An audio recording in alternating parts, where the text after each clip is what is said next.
¿Qué tal? Buenas noches. El Ayuntamiento de Roma ya ha aprobado el recorrido que tomarán el Cachorro y la Esperanza de Málaga durante la procesión extraordinaria que se celebrará en Roma el próximo sábado 17 de mayo con motivo del jubileo de las cofradías. Ambas imágenes van a salir desde una carpa instalada en la plaza del Coliseo y discurrirán por los foros imperiales, entrando en la explanada del Circo Máximo a las 9 de la noche aproximadamente. Se trata de una zona sin viviendas, solo prácticamente con restos monumentales y ciertamente alejadas del Vaticano, pero para que se hagan una idea, la procesión durará aproximadamente 4 horas y el recorrido tiene tan solo 2 kilómetros más que el de la Virgen de los Reyes el 15 de agosto. No obstante, ambas imágenes van a recibir culto en la mismísima Basílica de San Pedro del Vaticano los días 15 y 16 de mayo, concluyendo además el jubileo con una misa que presidirá el propio Papa ante el Cristo de la Expiración y la Dolorosa Malagueña el domingo 18 de mayo por la mañana como broche de oro al jubileo de las cofradías. Pero, señoras y señores, antes quedan 79 días para Semana Santa. Comenzamos.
¿Qué tal? Buenas noches. Aquí comienza el primer programa monográfico de este 2025, el primer programa especial con 2 horas de duración. Hasta ahora, en estos últimos 2 programas, hemos alternado a los cuñados, al debate de nuestros amigos de los cuñados con la tertulia artística, pero como todos ustedes comprenderán, a partir de hoy ya comienza totalmente en serio esta programación cultural. Los 2 anteriores programas han sido introductorios y ya aquí entramos en materia con las 2 horas de programa sobre cultura, arte, historia y teología. Empezamos también una serie escultórica la semana que viene con las imágenes anónimas, pero hoy queremos rematar los fenómenos devocionales, que se nos quedaron varios en el tintero, y también tratar otro tema nuevo a la mesa, como es el poder de las imágenes sagradas. Centrándonos en la primera parte de este programa, vamos a hablar sobre los fenómenos devocionales como lo son la Esperanza de Triana, el Cautivo de San Ildefonso y la Virgen de los Dolores del Cerro, continuando ese legado que nos dejó la Macarena en el siglo XIX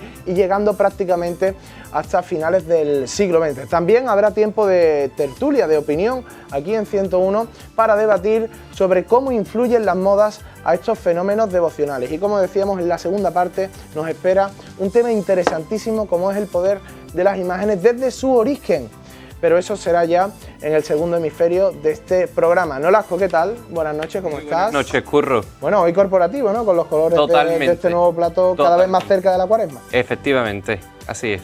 Muy contento. Saludo también a Francis Segura, ¿qué tal? ¿Cómo estás, Buenas compañero? noches, Curro, aquí estamos, hijo. Otro día más. El mes de enero y el Blue Monday y el Brown Tuesday, ¿cómo se puede? ¿Cómo lo llevas? Bien. ¿Cómo llevas esta bien, semana? Bien, trabajando mucho y intentando sacar todo el trabajo que tenemos, que sabes que la calle Amparo Estamos un poquito colapsados. Totalmente. Pero bueno, Entendemos que esta semana, Francis, es Muy difícil bien, muy porque bien. está lloviendo, hace frío, pero aquí estamos es para darle complicado. alegría a tu Aquí cuerpo, estamos. Macarena. Oh, claro que sí. Hay que alegrar a Claro nuestra que audiencia sí. que a pesar de estar bueno, en un mes y en una semana difícil, pero bueno, aquí estamos también para acordarnos de todos los estudiantes que ahora se están examinando de muchísimas materias, y hablando de alumnos tenemos que hablar de sus profesores, como es Juanma Bermúdez. ¿Qué tal? ¿Cómo estás? Buenas noches. Hola, buenas noches, Curro. Pues nada, encantado de estar una vez más aquí en tu programa y con estos amigos y con tertulio tan eximios con los que cuentas. Que por cierto, tú ya eres profesor fijo en la Olavide, ¿no? En la Sí, UPO, ¿no? Enhorabuena. Sí, yo mi categoría profesional es de profesor contratado doctor de la Universidad Pablo de Olavide. Qué bueno, qué bueno. Oye, por cierto, un mensajito para tus alumnos que entiendo que tienen que estar ultimando los últimos exámenes. Bueno, pues nada, que ánimo y como os digo siempre, derecho es una carrera de hincar codos,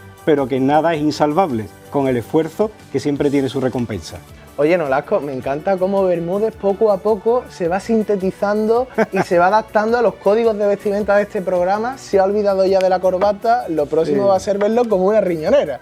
Bueno, tendremos que llegar a un lo de la punto riñonera acuerdo. ya no me Hay ciertos límites que, como dicen ahora los políticos, las líneas rojas, que mejor no traspasarlas. Y no traspasarla de verdad. Exactamente. Me mimetizo algo hoy, excepcionalmente, no sé si servirá de precedente o no, Bueno, con bueno. el programa, pero bueno, hoy no quería venir tan excesivamente formal. Muy bien. Por cierto, hablando de códigos de vestimenta, tenemos también que presentar a un pionero en las vestimentas cofrades como es Jesús Romanov, que hoy vuelve con su sudadera de capucha. ¿Qué tal, compañero? ¿Cómo estás? Pues mira, te voy a decir lo que le diría a mi hermana. Venga. Estoy como Pastora Soler. ¡Ole! Y te voy a explicar por qué. Hay una canción de Pastora Soler que se llama Corazón Congelado, que empieza diciendo: adormilada, atontada, como en un sueño te veo. Bueno, pues tengo un catarro que tú no te puedes hacer una idea. Hoy me ha costado la misma vida dar la clase.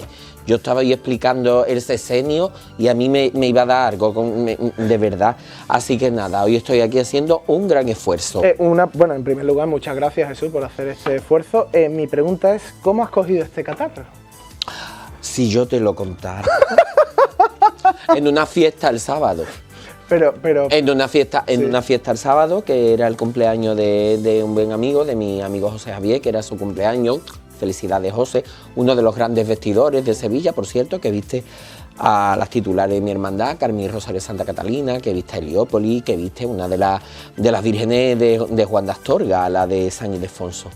Y entonces pues estuvimos de fiesta y tú sabes cómo es de malo todo esto. Si te acuestas a las 5 de la madrugada, como me pasó. ¿cogiste frío en la calle? Cogí a la vuelta. mucho frío en la calle, y yo, ya que soy un señor de una edad respetable y claro está, yo no me recogía tan tarde desde feria, pues tú imagínate, así estoy. A ciertas edades no hagan ciertas cosas. Oye, pero me encanta que vengas hoy en sudadera, con capucha. Hoy lo necesitaba. Marcando tendencias, Jesús. No, bueno, yo nunca. El maestro marcando tendencias. Yo no creo que haya nunca marcado tendencia de nada, pero bueno, hoy por mi comodidad te aseguro que lo necesitaba y le pido a la audiencia que me lo disculpe si hace falta. Pero hay una cosa que me ha gustado mucho, ¿no? Cuando te he Dime. preguntado ¿cómo estás? Y me has dicho como Pastora Soler. Sí, Me eso es que es encantaría que cada día me digas cómo estás en función de tu estado de ánimo Hoy. y un artista de la canción española. Bueno, es que eso ¿Sabes? es una Fíjate, cosa. cada día Eso es una cosa. te eso- mutas en la personalidad de un cantante. Es que eso es una cosa que yo lo hago muchísimo, ya te digo, eso es un código que tengo yo con mi hermana, y cuando yo le digo, hoy estoy como Pastora Soler, quiere decir que hoy estoy fatal.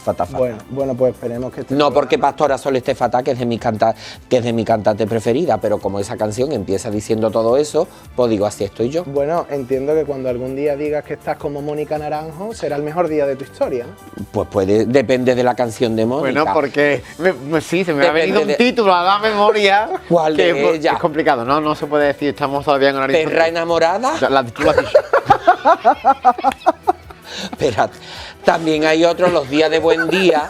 ¿Cómo está? A lo mejor me pregunta mi hermana, ¿cómo está el día hoy? Digo, hace un día Nuria Fergó, la canción Primavera Clara. Pues por eso, Ahí está. en mi casa funcionamos mucho con la música. Muy bien. Por cierto, queremos ver cómo reaccionó nuestro amigo y compañero Adrián Pino a este programa en su espacio en Radio Nacional de España. Así fue como este querido amigo y compañero, que hoy le enviamos un saludo, reaccionó por primera vez a este programa, atención, sin ser cofrade. Esto es muy fuerte. Madre mía, Adrián. Esto es muy fuerte, ¿vale? ¿Qué hizo? Se trata de un programa que también nos tiene a mí y a todo mi círculo, nos tiene completamente absortos. Se trata de un programa de un canal local de Sevilla, 101 Sevilla, que es una especie de Chiringuito de los Jugones, pero sobre la Semana Santa de Sevilla, No ¿vale? te creo. Os juro que yo, sin ser cofrade, sin interesarme absolutamente lo más mínimo contenido, con perdón, estoy totalmente enganchado al cielo. O sea, está presentado por un chico llamado Curro Bono, con una entradilla totalmente épica, unos colaboradores que son increíbles, de los que destaco especialmente a Nolasco Alcántara y a Jesús Romanov, vaya nombres épicos, que en mi casa son superestrellas. Yo veo ahora mismo por la calle a Beyoncé y a Jesús Romanov, y porque me pongo nervioso por el segundo, ¿eh? Está pasando una cosa que está encantando, y es que se está convirtiendo a estrellas mediáticas locales de una festividad que es la principal representación de esta ciudad, de Sevilla, se le está haciendo famoso a las personas correctas. Y se ha escogido a gente abierta, muy bien preparada, con su propia opinión sobre temas de actualidad, que pueden estar más o menos de acuerdo con ellos, pero que lo tratan desde el respeto máximo y desde la formación, porque son súper cultos. Saben de arte, saben de historia, son increíbles. Y estoy orgulloso de que ellos representen un mundo que a veces ha sido tan maltratado por intereses políticos, desinformación y un conservadurismo que a veces no le ha hecho ningún bien, y que sean un grupo de personas. Pues ahí escuchaban a nuestro compañero Adri Pina hablar así de este programa en Radio Nacional de España, en el programa Podría Ser Peor. Muchísimas gracias, amigos, por valorar nuestro trabajo y sobre todo el de nuestros colaboradores y hablar así de forma tan directa y tan natural de este humilde programa. También ya son varios los programas que se suman de ámbito nacional, como fue hace un par de semanas, aquí lo mencionamos, el partidazo de COPE en tiempo de juego, el programa deportivo más escuchado de la radio, que también se hacía eco del hombre campana, del debate de los cuñados y de este programa, y nos sorprende cómo un programa de una cadena local, hablando de un contenido hiperlocal como es la Semana Santa, traspasa todo tipo de barreras y se convierte en un objeto de consumo temático para cualquier programa de cualquier índole, ¿no? Hemos hablado del fútbol, pero también de este magazine en Radio Nacional de España. Bueno, por alusiones, yo quería hacer varios titulares, ¿no? No, pero mira, hay Sí, una cosa que yo me gustaría comentar, que es el hecho, ¿cómo se llama este chico? Adri Pino. Una cosa que ha dicho Adri, muchas gracias, de verdad, pero sobre todo para mí hay una cosa importantísima, que es que hayas puesto de relieve sobre todo la formación. Las personas que estamos sentadas en esta mesa tenemos una formación detrás, sabemos lo que decimos cuando lo estamos diciendo, que lo sabemos perfectamente, y sobre todo hay otra cosa que debemos de tener en cuenta. Intentamos también formar a los demás, pero intentamos formar de un modo que la gente aprenda, lo entienda y, por qué no, también se divierta un poco. Entonces, cuando tú tienes ese objetivo, pues al final se logra pues esto que yo creo que estamos logrando, ¿no? Que es el traspasar, y que al final pues que este programa puede ser seguido por gente que incluso no es cofrade, pero que está aprendiendo cosas. Es que es muy curioso lo que él decía, yo no soy cofrade, pero estoy enganchado a cada uno de los contenidos que veo. Es decir, es que tenemos también la posibilidad como herramienta de enganchar y atraer a personas que se ven atraídas por nuestro estilo, por nuestro formato y por nuestros temas, y que finalmente terminan aprendiendo con nosotros e interesándose por esto, ¿no? Es que esto es un míralos cómo se lo pasan. Claro. Entonces, si se lo pasan así es porque lo que están contando, lo que están viviendo, lo que están compartiendo, realmente les llena, ¿no? Y como estamos acostumbrados a hablar así en cualquier ámbito, ¿no te pasa que estamos en la calle a lo mejor y la gente se queda como esperando que aquello se convierta como en un clip del programa? Exacto. Porque estamos tan tranquilos nosotros y estamos igual que aquí, o sea que es la naturalidad la mejor. Totalmente. Además también quería destacar una frase, y es que él dice, si yo me encuentro a Beyoncé y a Romanov, paro antes a Romanov que a Beyoncé, ¿no? Bueno. Es decir, tratar como estrellas a personajes, historiadores y colaboradores de este programa que están arrasando en casa gracias a su forma de ser y a su naturalidad, ¿no? Y es que no es el primero que me dice eso, ¿no? Yo pararía a Beyoncé mucho después que a Romanov, a Nolasco, a Bermúdez o a Francis, ¿no? Es decir, os tratan como ídolos, como referentes, como estrellas del pop. Yo como dio largo de eso, no, como estrella tampoco, pero sí que es verdad que si la gente le gusta lo que hacemos, aprende con lo que hacemos. Mira, para mí lo más fuerte que a mí me han dicho en la calle, y han sido 2 veces, es estoy estudiando historia del arte por ti. Y eso me lo ha dicho gente que ni siquiera está en Sevilla, que me lo dijo el padre de una chica de Valladolid, y otro chico más me lo dijo también no recuerdo de dónde era.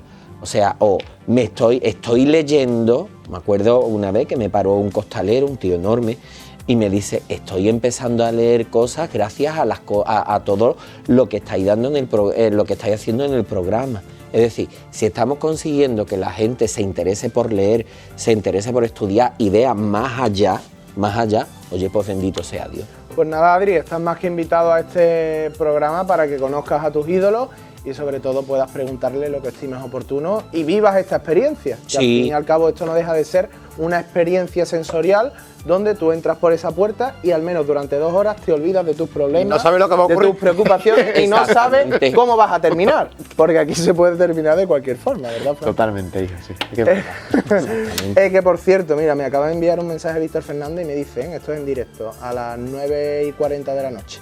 Me acaba de parar un tío en el Mercadona, todos sabéis que él es experto en prensa deportiva, y me dice, no me ha preguntado por Pimienta, tampoco me ha preguntado por Del Nido, pero sí me ha preguntado por el Hombre Campana. Es decir, para que tú veas lo que arrastra el fútbol y el Sevilla y la prensa deportiva, pero no le preguntan por nada de eso, sino por el Hombre Campana. Pues para que tú veas cómo tira el Hombre Campana este programa y estos Los personajes. En fin, por cierto, también un saludo a los amigos de Ratito, del bar Cofrades, Ratitos Cofrades, allí en San Lucas la Mayor. Este domingo dimos una charla, el debate de los cuñados, ya que íbamos a la barra de un bar, pues que mejor que fueran los cuñados los que le contaran su experiencia sensorial a los allí presentes, que eran bastantes las personas que vinieron a escucharnos decir tonterías, evidentemente. Que por cierto, también las gracias a Edu López, que fue el pianista que amenizó nuestra tertulia, verdaderamente fue lo único destacable de nuestra tertulia, su música. El chaval tiene 17 años, tiene prácticamente oído absoluto, nos deleitó con varias composiciones y todas sin partituras, incluso un popurrí de 12 marchas cristíferas que interpretó de oídas, sin ninguna partitura. Así que de verdad un saludo a todos ellos.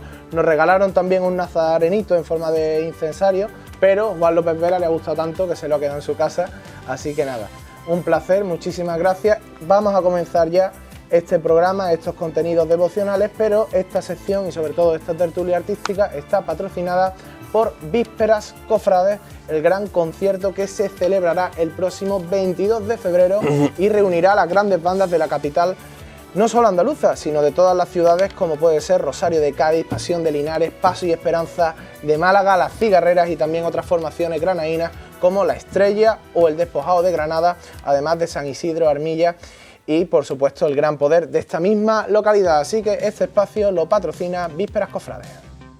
22 de febrero, en la Plaza de Toros Cubierta de Atarfe. Vísperas Cofrades patrocina este espacio, que no te lo cuenten.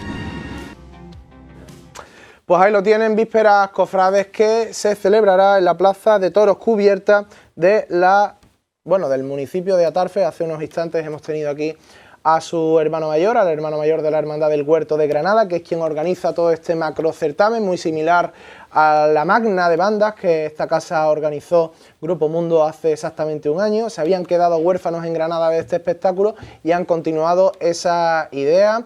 Pueden escuchar al hermano mayor y sus intervenciones sobre este concierto hace unos instantes en Mira Sevilla como víspera perfecta de este programa al cielo. Así que os reparto los flyers de Vísperas Cofrades. Romanós, un seguidor de Rosario de Cádiz. Nolasco, sé que te encanta Pasión de Linares. Francis, tú eres de Paso y Esperanza. Y evidentemente Bermúdez de Las Cigarreras. Así que ya tenéis vuestro flyer y bueno, ojalá podamos echar un ratito ameno de música cofrade en directo el próximo 22 de febrero. Además, las entradas se pueden comprar en retentradas.com. Bueno, vamos a ver, antes de hablar de los fenómenos devocionales, quería preguntaros por el recorrido del Cachorro y la Esperanza en Málaga. Lo hemos dicho al inicio de este programa, estarán en la calle aproximadamente unas 4 o 5 horas, discurrirán por los foros imperiales, saldrán y entrarán en una carpa, pero van a estar las imágenes en la Basílica de San Pedro del Vaticano. Ya tenemos más o menos el esqueleto conformado de esta procesión. Han sido muchas las opiniones, algunas positivas y otras negativas, porque no se esperaban este recorrido, algo alejado del centro, o que salieran desde diferentes carpas, teniendo en cuenta la cantidad de basílicas que hay, pero esto es lo que ha permitido sobre todo el Ayuntamiento de Roma, que no está acostumbrado a tantas salidas y tantas procesiones con nuestro formato tal y como entendemos en Sevilla. Entendemos que es hasta donde han podido llegar tanto la comisión como la propia organización y hermandades, pero así será, como ya hemos adelantado al inicio de este programa, la procesión del Cachorro y la Virgen de la Esperanza en Roma. Comienza, por ejemplo, en Nolasco. ¿Qué te parece? Lo primero que hay que aclarar es que realmente el concepto de centro de Roma no se corresponde con lo que nosotros pensamos, que puede ser el Vaticano o una determinada plaza. Es decir, el centro de Roma, al igual que pasa en Sevilla, es tan sumamente grande que se presta a ser interpretado como centro.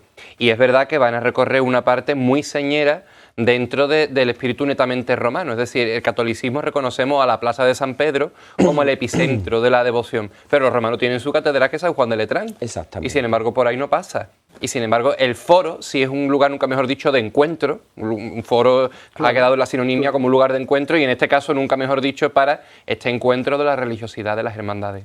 Yo creo que está muy apropiado el recorrido, y de hecho me parece que es que la tenemos la memoria muy corta, porque es que hace un mes nos estábamos sorprendiendo de que las imágenes recorrieran un lugar como es el Paseo Colón. Efectivamente. Evidentemente, en distancia a lo mejor no es tanto como del Paseo Colón a la catedral nuestra, pero sí es verdad que es un lugar como que por su amplitud, por su comodidad, pues permite que se congregue la gente y que se lleve a cabo un recorrido pues bastante lineal, ¿eh? De hecho, si ustedes trazan el recorrido en la aplicación de Maps que tenemos todos en los móviles, ven que es un recorrido que tiene como una gran curva que va a llegar al Circo Máximo, que es un espacio muy abierto, muy grande, que permite con comodidad acumular allí personas, y que bueno, pues ha servido para conciertos, para grandes manifestaciones. Entonces yo lo veo, la verdad, que es muy apropiado. Es verdad que no se sale, como dice Nolasco y como hemos hablado nosotros un poquito antes, de lo que son los lugares que pensamos están relacionados con esto que vamos a celebrar, pero que también es verdad que, bueno, pues en el Coliseo y en el Foro, pues también está la memoria de aquellos primeros cristianos que habitaron en Roma y que fueron los que desarrollaron la piedad popular. Exactamente. Al hilo de lo que está diciendo Francis, no se nos puede olvidar cómo el Papa Gregorio XIV declara como la casa de todos los santos lo que es el Coliseo. Recordad, y lo hace sobre todo por la historia de los mártires, ¿no? Los mártires que mueren allí. Y aparte, otra cosa, es uno de los sitios más monumentales, yo diría, del mundo. El Foro de Roma es uno de los lugares más monumentales del mundo. Es que ver al Señor de la Expiración por allí, para cualquiera de nosotros, va a ser algo absolutamente impresionante. Con lo cual, es que la procesión va a discurrir por un sitio de primera categoría mundial. Por lo tanto, poco más se puede decir. Sí, y sobre todo, poniendo a colación el tema que vamos a desarrollar en la segunda parte, que veremos cómo en los comienzos de la Iglesia primitiva los primeros santos que reciben culto son los mártires.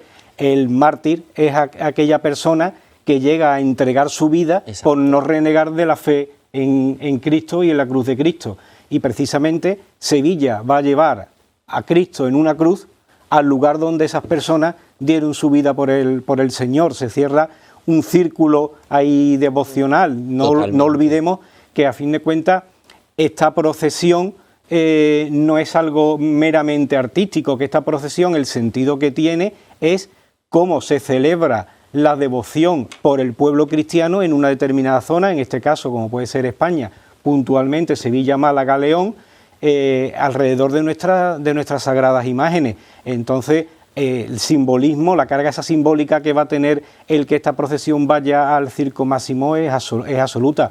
Y por otra parte, sé que habrá personas que a lo mejor pues no le habrá gustado que el Cristo de la Expiración salga de una carpa, pero bueno, no olvidemos que también aquí mandan un poco que todas las iglesias de Roma no permiten sacar un paso como el del Cristo de la Expiración. Y sobre todo el palio de la Esperanza, bueno, el trono de la Esperanza de Málaga, que yo creo que el trono de la Esperanza de Málaga cabe por pocas puertas de las basílicas de Roma. Claro, es que obviamente ese paso es el que ha marcado con sus dimensiones el lugar desde donde se tiene que celebrar la procesión. Es que a la Esperanza no le quedaba otra que salir desde una carpa o desde San Pedro. Yo cuando la he visto, yo la he visto 3 veces, creo, en la calle. 2 o 3 veces la he visto yo en la calle y la verdad que es impresionante. La Esperanza de Málaga sí que es verdad que va a llenar mucho aquello y que se va a ver tremendamente majestuosa por allí, o sea, que llevar al Cristo de la Expiración y llevar a la Virgen de la Esperanza de Málaga. Y ojo, también me parece muy interesante la aportación del Nazareno de León, que no se nos olvide una cosa, que nosotros como andaluces, que esto que es el Reino de Sevilla, era parte de la corona de Castilla, y que muchas de nuestra religiosidad y de nuestras cosas vienen también de la parte de Castilla. En su origen podemos decir que todo. Sí. Todo es en castellano. su origen. Todo. Otra cosa después, un día podríamos hablar de eso. Otra cosa después, como a partir del 19 se separan. Pero la religiosidad castellana y la religiosidad andaluza originalmente no eran tan distintas. No, Lasco y Francia. A mí se me ha olvidado apostar dos cosas que creo que son interesantes. En los foros hay uno de los lugares de devoción romano que es la iglesia de Santa Francisca Romana, que es una de las santas de mayor devoción en Roma. Y luego, que al final lo que salen son imágenes pasionales. Y el gran acto de la Semana Santa Romana es el Vía Crucis en el Coliseo. Que lo preside el Papa desde el 64. Es que yo creo que las críticas negativas han sido por las expectativas que se habían montado los cofrades en su cabeza. Pero que bueno, tenían su película. ¿te parece? ¿No? Película sevillana, pero Claro, como yo te digo. que te dicen el cachorro va a Roma y tú al final identificas Roma con los monumentos más representativos. Entonces Pero bueno, ellos tenían unas expectativas que finalmente pues no se han cumplido. Pero Entiendo habrá, para entender Curro, esas críticas. Pero habrá algo más representativo de Roma que los foros imperiales y el Coliseo. Bueno, pues ahí está la ignorancia de la gente, ¿no? Habrá, No sabe ni lo que es eso. habrá algo más San representativo. Pedro y no sabe lo que son. O priorizan otras cosas. No sé. Y cuando vean a las imágenes pasar por esas avenidas y esas calles tan anchas, más de uno dirá, aquí es que se pierde un poco. Bueno, pues lo veremos de otra manera distinta. No, yo no creo que se vayan a perder. Yo creo que no, pero bueno, cada Para uno nada. puede que diga eso.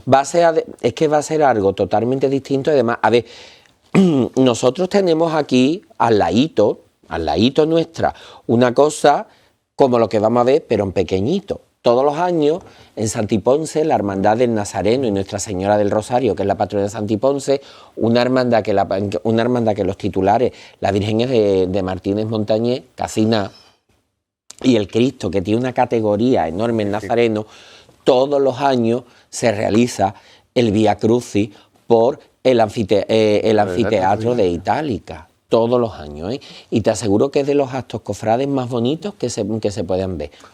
Pues ahí queda, seguiremos pendientes de la última hora que nos llega desde Roma sobre esa procesión, pero más o menos ya vamos teniendo claro pues cómo se va a desarrollar. Es cierto que, como bien apuntábamos previamente, es posible que la única basílica que permita por dimensiones que pudiera salir desde allí la Esperanza sería la propia Basílica de San Pedro del Vaticano, precisamente donde van a estar estas dos imágenes. Desconocemos por qué no podrán salir desde ahí, aunque podemos intuir que será por las restricciones del Ayuntamiento romano. Vamos a hablar ahora de los fenómenos devocionales, un tema que le ha encantado a nuestra audiencia, y continuamos con ese siglo XIX para llegar ahora a la Esperanza de Triana, un fenómeno devocional que sigue vivo, un fenómeno devocional que cada vez sigue creciendo, que esconde muchísimos secretos que poco a poco vamos a ir desgranando, pero tenemos que comenzar desde el punto de partida, como hicimos con el Gran Poder, el Cristo de San Agustín o la Macarena,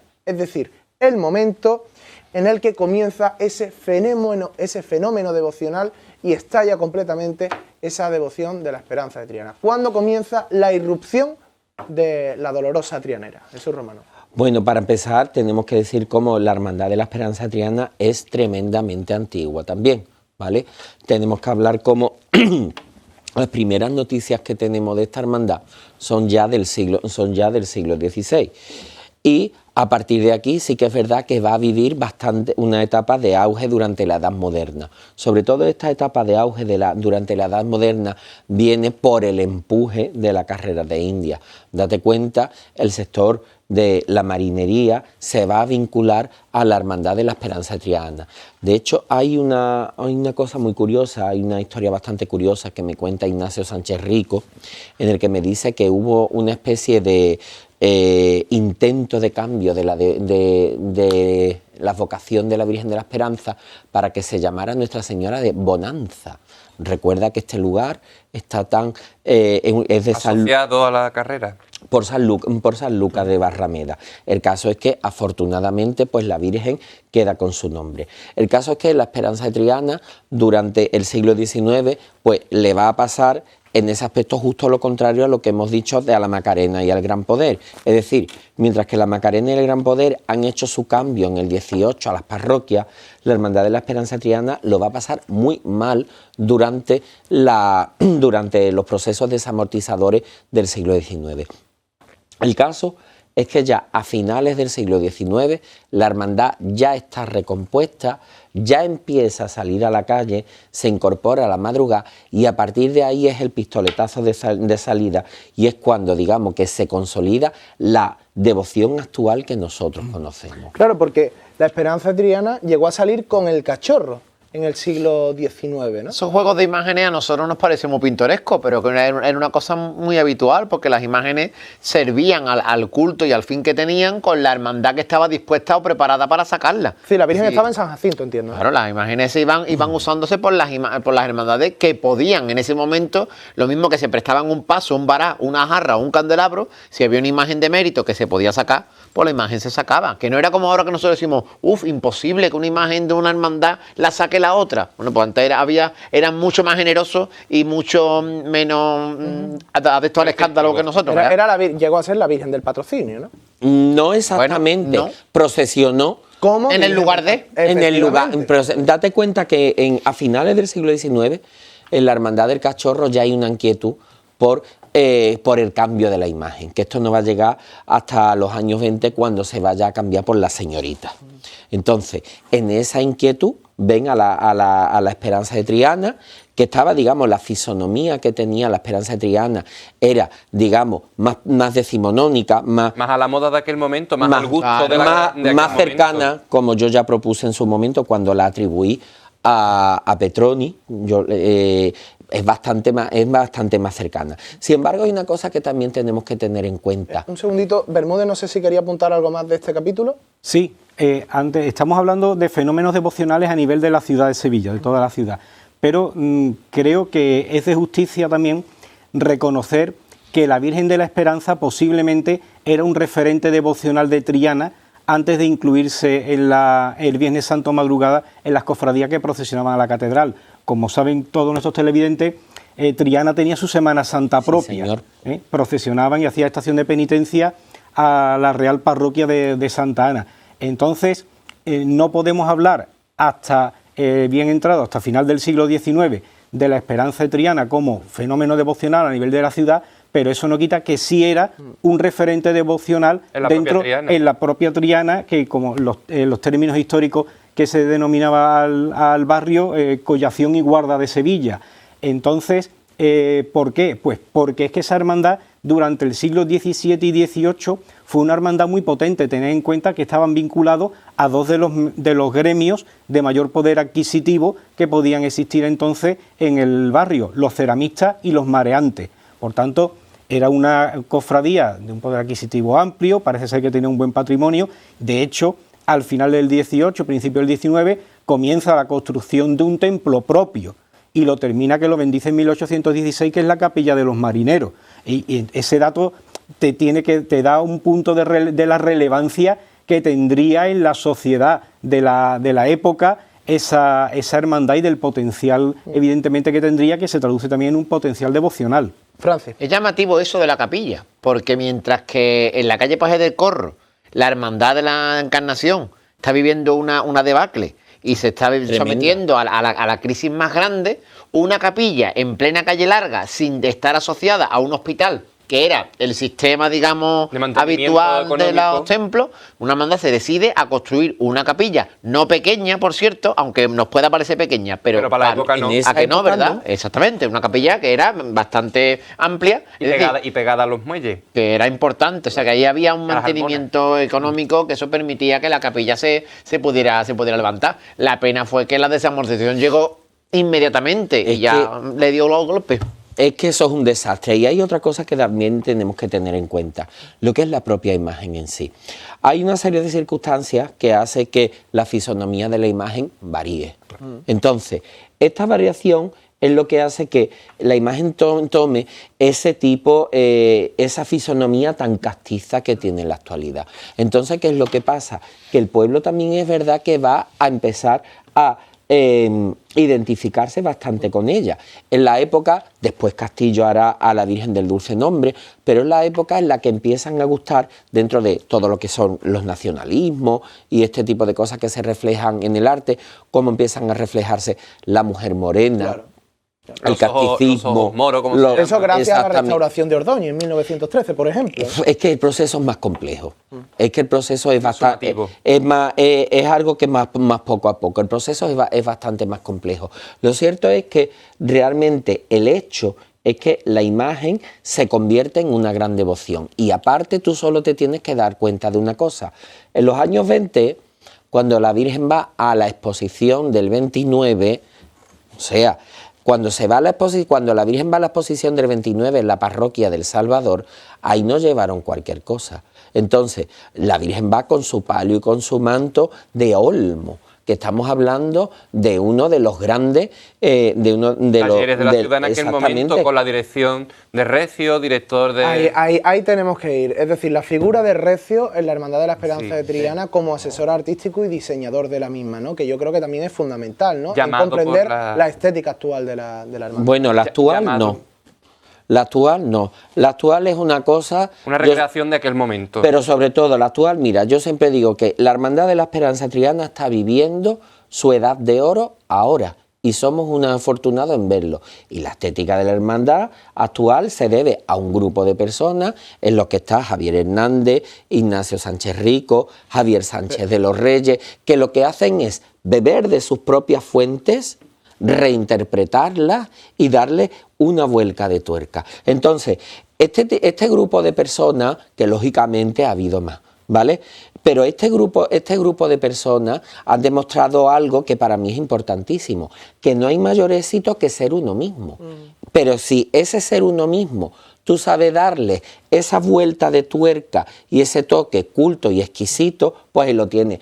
Ahí tienes, tú sabes que yo todos los años cuando me dice ¿cuál es la imagen mejor vestida? Siempre pienso por la Esperanza de Triana. ¿Por qué? Porque es que da gloria verla como está. Y se ha convertido en un icono de referencia.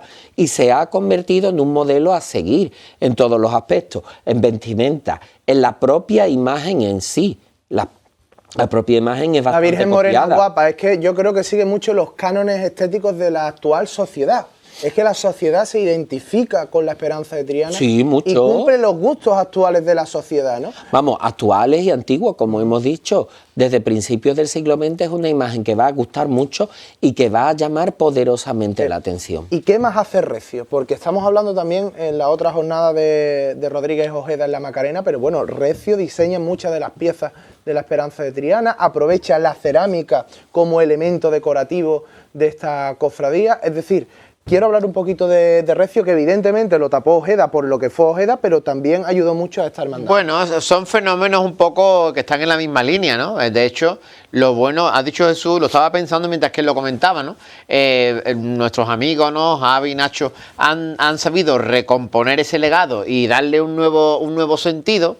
Y a mi entender, a mi juicio, creo que la Hermandad de la Macarena ha tardado mucho en retomar ese ritmo y ha habido unos años de un poco de sequía artística en el que se han producido muchas cosas que quizás no estaban en la línea de la calidad que podía tener, ¿no? Pero es verdad que la Esperanza de Triana ahora ha tomado ese fondo de Recio, ese artista que mira al revival de la cerámica, cuando la cerámica vuelve a tener en la ciudad un lugar importante, y tomando esos modelos y tomando la rejería renacentista y todos los motivos decorativos del plateresco y fundiéndolo todo de una manera nueva para producir nuevos objetos que hasta ese momento quizás no habían necesitado ese aporte ornamental tan importante dentro de las cofradías, bueno, pues crea otro modelo, otra forma de entender a la Esperanza de Triana, que gracias a Dios pues ahora pues está volviendo a florecer.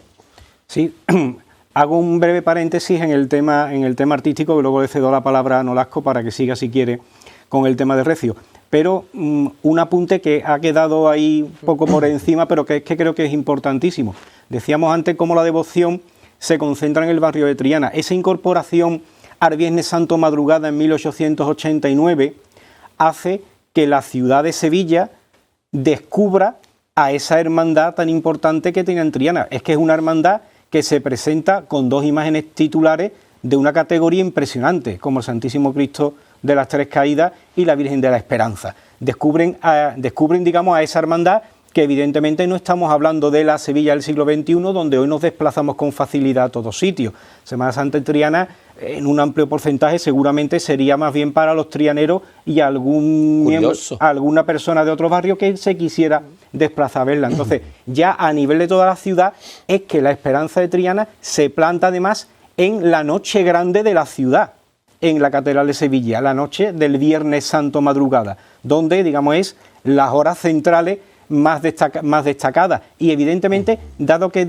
Curro, has sacado tú el tema de Recio, pero al igual, para ser justo, que hablamos la semana pasada de algunas personas que influyeron mucho en el crecimiento devocional de la Esperanza Macarena, sacamos a San Ramián, a Juan Manuel y eso, creo que también es justo sacar otros nombres más allá del de Recio para explicarnos cómo la Esperanza de Triana se asienta ya como una devoción de la propia ciudad de Sevilla. Y hay, por ejemplo, el papel que juega don José Sebastián Ibandarán, sí, señor, que promueve, junto con la infanta Luisa de Orleans, en el año 1927, el besamanos a la Virgen de la Esperanza, de los primeros besamanos de Dolorosas que hay en Sevilla, lo cual ya te estaba dando a entender que si Sebastián Ibandarán promueve ese culto es porque esa imagen tenía ya muchísima devoción.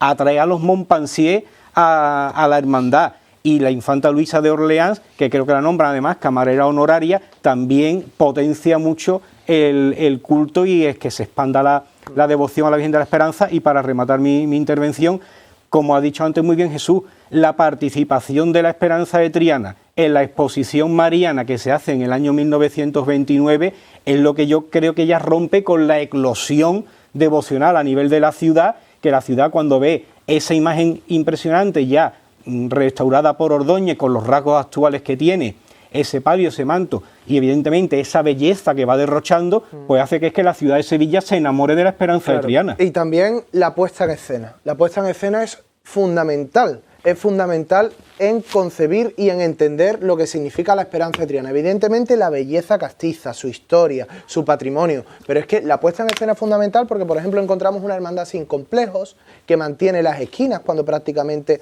la mayoría las suprimen, una hermandad que no renuncia a su patrimonio musical y sobre todo que siempre está de la mano del pueblo. Esto es muy importante, siempre está mirando al pueblo y luego el pueblo responde, porque la hermandad mira al pueblo. Es verdad que ha tenido una serie de factores que la han ayudado muchísimo, tanto a la hermandad como colectivo social, como a la imagen de la Virgen de la Esperanza, incluso muchas veces por encima del Cristo de las Tres Caídas. Empezando por Recio y la fábrica de mensaje que llenó el mundo de Azulejos de la Esperanza tan bonito en muchas décadas. Posteriormente, bueno, la música, como tú comentabas, desde las marchas más antiguas como la de Farfán o Fondeanta, hasta llegar a la propia música de los cantores de Hispali. Totalmente. Que ahora hemos visto en la... Y Cecilia. Sí, también. Cecilia también. O Silvio. Es que son un montón de circunstancias que han conseguido que la Esperanza quede inserta de una manera casi familiar. Te puedo decir yo que en casa, que mi padre y mi hermana son muy devotos de la Esperanza de Triana.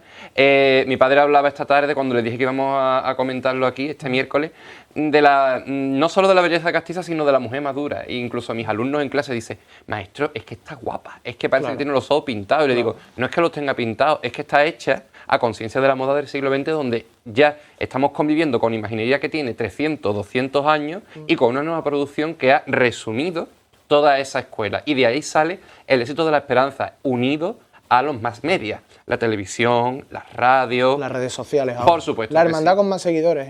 Y hay otra cosa claro también que tampoco podemos dejar de lado, el orgullo de barrio. Vamos a ver. Marca Triana, al final. Sí, la marca Triana. La marca Triana, el ancla. La marca Triana es importante. Cuando digo marca Triana no me refiero a la Hermandad de la Esperanza, me refiero al propio barrio, ¿no? Porque es que cuando tú escuchas El Cachorro, tú piensas en Triana. Además es la canción Señorío de Juanita Reina que dice El Cachorro de Triana. Es decir, Triana, el arrabal, es una marca en sí mismo, ¿no? Lo que es la antigua guardia de collación. Entonces, presentarte en, como ha dicho Juanma, la noche más importante de la ciudad, al lado de las hermandades que te estás presentando, ¿vale? Entonces, ¿qué es lo que pasa? Eso es un orgullo de barrio también, el entrar en esa noche y entrar por todo lo alto de más y llevar lo que lleva. Francis. Y te digo más que estaba yo pensando lo de la marca Triana. somos conscientes que en los años 60, 70 y 80, cuando el barrio de Triana se vacía y se convierte casi en una sombra de lo que fue, permanece la Esperanza de Triana como un faro, nunca mejor dicho, ahí encendido, al que se agarra la gente en la diáspora, a donde vuelve. El día de Y encuentro. la piedad popular. Y que, es decir, y que cuando la Virgen se corona canónicamente, digamos que el barrio empieza a decir, respiramos y tenemos que volver a ser lo que somos, y eso le da también a la devoción de la un impulso grande. La Virgen es lo que les ancla, nunca mejor dicho, a sus raíces y a su historia. Pero esa es la clave. ¿Cómo entiende? Por ejemplo, ha hablado Francis de la coronación pontificia. Si ven ustedes esos vídeos, verán los adornos. Es decir, cómo Triana engalana las calles, no solo en las salidas extraordinarias, sino también en la madrugada. La lluvia de flores, los excesos bien entendidos, los cohetes y la piedad popular. Cómo Triana entiende a su esperanza, ¿no? Cómo el pueblo entiende a su esperanza. Y así tiene que ser. Y las muestras de piedad popular que allí se viven, que es algo completamente diferente a lo que se ve en el resto de la Semana Santa. Y esa valentía de no renunciar a lo que es una cofradía sin complejos. Pero es que cada cofradía debe de ser ella misma. Si tú quieres ser otro, entonces ahí viene tu decadencia. Porque al final, ¿qué es lo que resulta? Resulta algo falso. Una copia entonces, entre el original... entre el original y la copia, el público siempre se va a quedar con el original. Claro. Entonces, si yo quiero ver a la Esperanza de Triana, tengo muy claro a dónde voy a ir y la voy a ver a ella. Después se podrá copiar más, se podrá copiar menos, pero lo que se ha creado en la calle Pureza y está bastante bien. Y además hay otra cosa, ese punto de diversidad tan maravilloso y tan admirado fuera de Sevilla, que es la propia madrugada. Entonces, no sé lo que es cuando entra la Esperanza de Triana, pero es que después justo... El Cristo de las Tres Caídas. Exactamente. Y antes lo que has tenido es el Calvario. Y después lo que vas a tener en los gitanos. O sea, ¿qué es lo que pasa? Que esa cofradía aporta un contrapunto enorme. Y es algo bastante bueno. Y hay una cosa de la que tenemos que hablar también, y es el hecho de cómo se están fundando en la actualidad y se han fundado hermandades a imitación de la Hermandad de la Esperanza Triana. Hace poco se ha fundado una cofradía en Madrid, por ejemplo, de la Esperanza de Triana. Es decir, que cada vez estamos viendo cómo hay, en Filipinas también hay otra Esperanza de Triana, creo recordar. Es decir, que es una devoción que se está universalizando afortunadamente.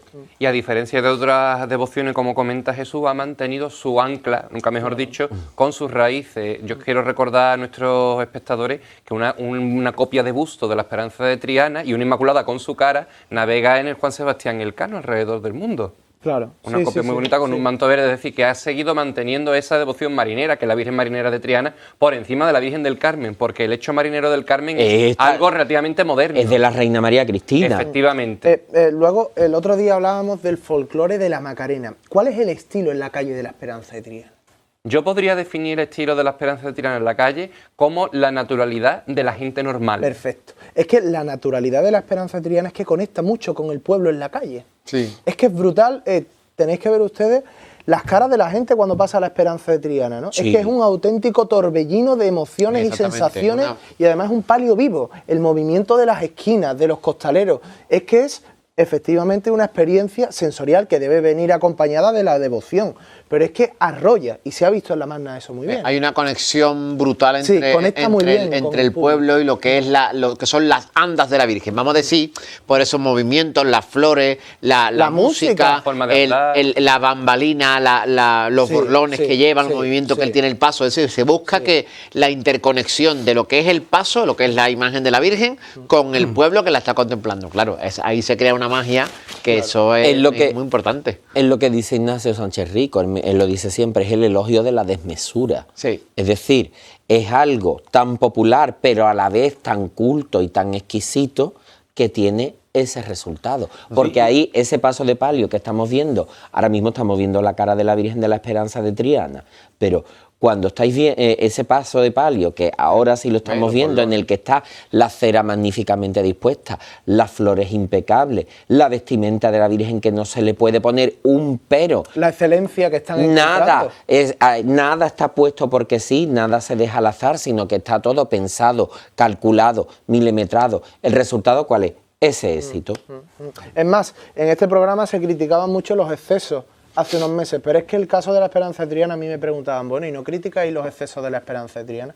Pero es que se critica el exceso impostado, el exceso autóctono como es este, el exceso desmedido por naturaleza y por historia, es el de la Esperanza de Triana. Entonces yo siempre digo que cuando algo es impostado, cuando algo es forzado, no emociona. Mira, es como mira que levanta. Claro, por ejemplo, es que eso es... se han mantenido esas levantadas. Vamos a ver. Es la única hermandad, Cuando tú ves el único palio que mantiene esas levantadas de los años 80, por ejemplo. Cuando tú ves al Gran Poder, tú no esperas a levantar, tú esperas una cosa solemne. Cuando tú ves a la Macarena, tú esperas una levantada al cielo. Y cuando tú ves a la Esperanza de Triana, ¿tú qué es lo que esperas?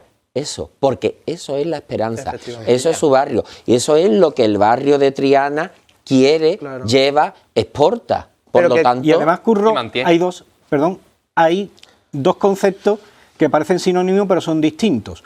Una cosa es el exceso y otra la exuberancia. Exacto. Entonces, la exuberancia es algo natural. El exceso es cuando se ve algo artificial, cuando tú ves algo y tú dices, aquí esto me está sobrando. En lo que es exuberante, es una belleza sublime, no te sobra nada. Claro, pero que... ¿te sobra algo en la iglesia del Salvador? Claro, no. pero que es pues lo que repito, tampoco. que cuando es natural y verdadero, emociona. Que es como cuando un actor está interpretando de forma auténtica y real. Te emociona. Cuando estás viendo una copia o algo completamente impostado, te ríes. Como pasó con el programa el lunes de la Isla de las Tentaciones. Puede ser un ejemplo exagerado y desmedido. Pero es así, cuando alguien interpreta de forma excesiva y exagerada, pero aquí es que es lo que hay, ¿no? Y también la advocación a la esperanza es muy importante. Él hablaba el otro día de las advocaciones a las esperanzas. Por supuesto que sí, o es una al Rocío, vocación a la pastora, básica, y eso es muy importante. Básica porque y es más uno de hoy. los pilares de la religión, como dice Jesús, del cristianismo. Pero, ya que hablamos de la exuberancia y de la abundancia, en el caso de la esperanza hay que recordar el nombre propio de Bobby de Glané, que fue un poco esa llave que permitió que el palio de la esperanza pasara de un adorno floral más comedido a, por su gusto personal, el hecho de regalar las flores de esa manera que se ha acrisolado o convertido en una de las marcas del reconocimiento de la Virgen de la Esperanza. Claro, por cierto, los símbolos, el ancla, el salvavidas, es muy importante también los símbolos. Y hay otra cosa bastante importante, según me dice Ignacio Sánchez Rico, yo lo nombro mucho, primero porque es un amigo mío personal y aparte porque es mi fuente personal de información sobre la Esperanza Triana. La Dolorosa más antigua, no de esta ciudad, ¿vale? Sino probablemente de Andalucía. Esto lo dice Ignacio Sánchez Rico. Que tiene la vocación de Nuestra Señora de la Esperanza es esta. Eso me lo comenta Ignacio Sánchez Rico. Por lo tanto, eso también es otro valor, ¿eh? Eso también es otro valor bastante interesante y a tener en cuenta dentro también de esta hermandad, como, oye, es también creadora de algo. Y un detalle muy importante, Jesús, que tú has subrayado antes, es un concepto que las hermandades que triunfan son las que lo tienen. Claro. Personalidad. Sí. Y en este caso, no solo la hermandad, sino también la imagen, porque hemos sacado aquí a colación al equipo artístico que actualmente tiene la Esperanza de Triana, que es un equipo artístico de primera línea, con Totalmente. Ignacio Sánchez Rico y Javi Sánchez de los Reyes, pero no olvidemos también que tenía también un equipo artístico de primera línea en los años 20, no solo con José Recio, sino también con el vestidor de la Virgen, que es el que le da esa personalidad. Fernando Morillo, ¿no? No, Percio y luego Fernando Morillo. En los años 20 es Percio y de Percio lo hereda Fernando Morillo, que son los que le dan esa identidad. Y Javi Hernández Lucas comenzó a vestir a la Virgen con poquísima edad, ¿eh?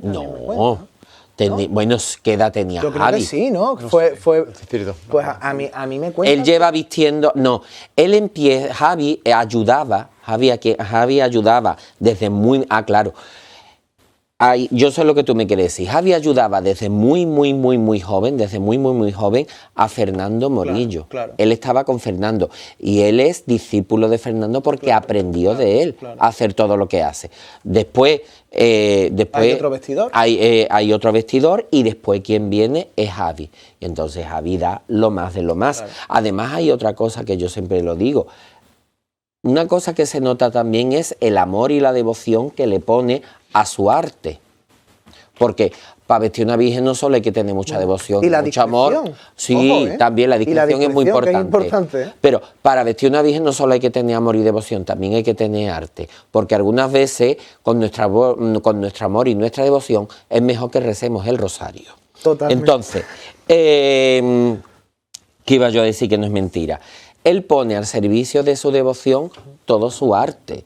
Y además algo que está magníficamente bien aprendida, pero sabe darle, como he dicho antes, una vuelta de tuerca a la esperanza de Triana y sin personalismo. Sin personalismo ninguno. Es más, yo en mi opinión es cuando mejor vestida ha estado en toda su historia, haciéndolo muy bien Persio y haciéndolo también Morillo, que lo hacían estupendamente. Sin embargo, el grado de exquisitez que tiene sobre todo ahora, y sobre todo otra cosa también, los materiales que se emplean a la hora de vestir a la Virgen.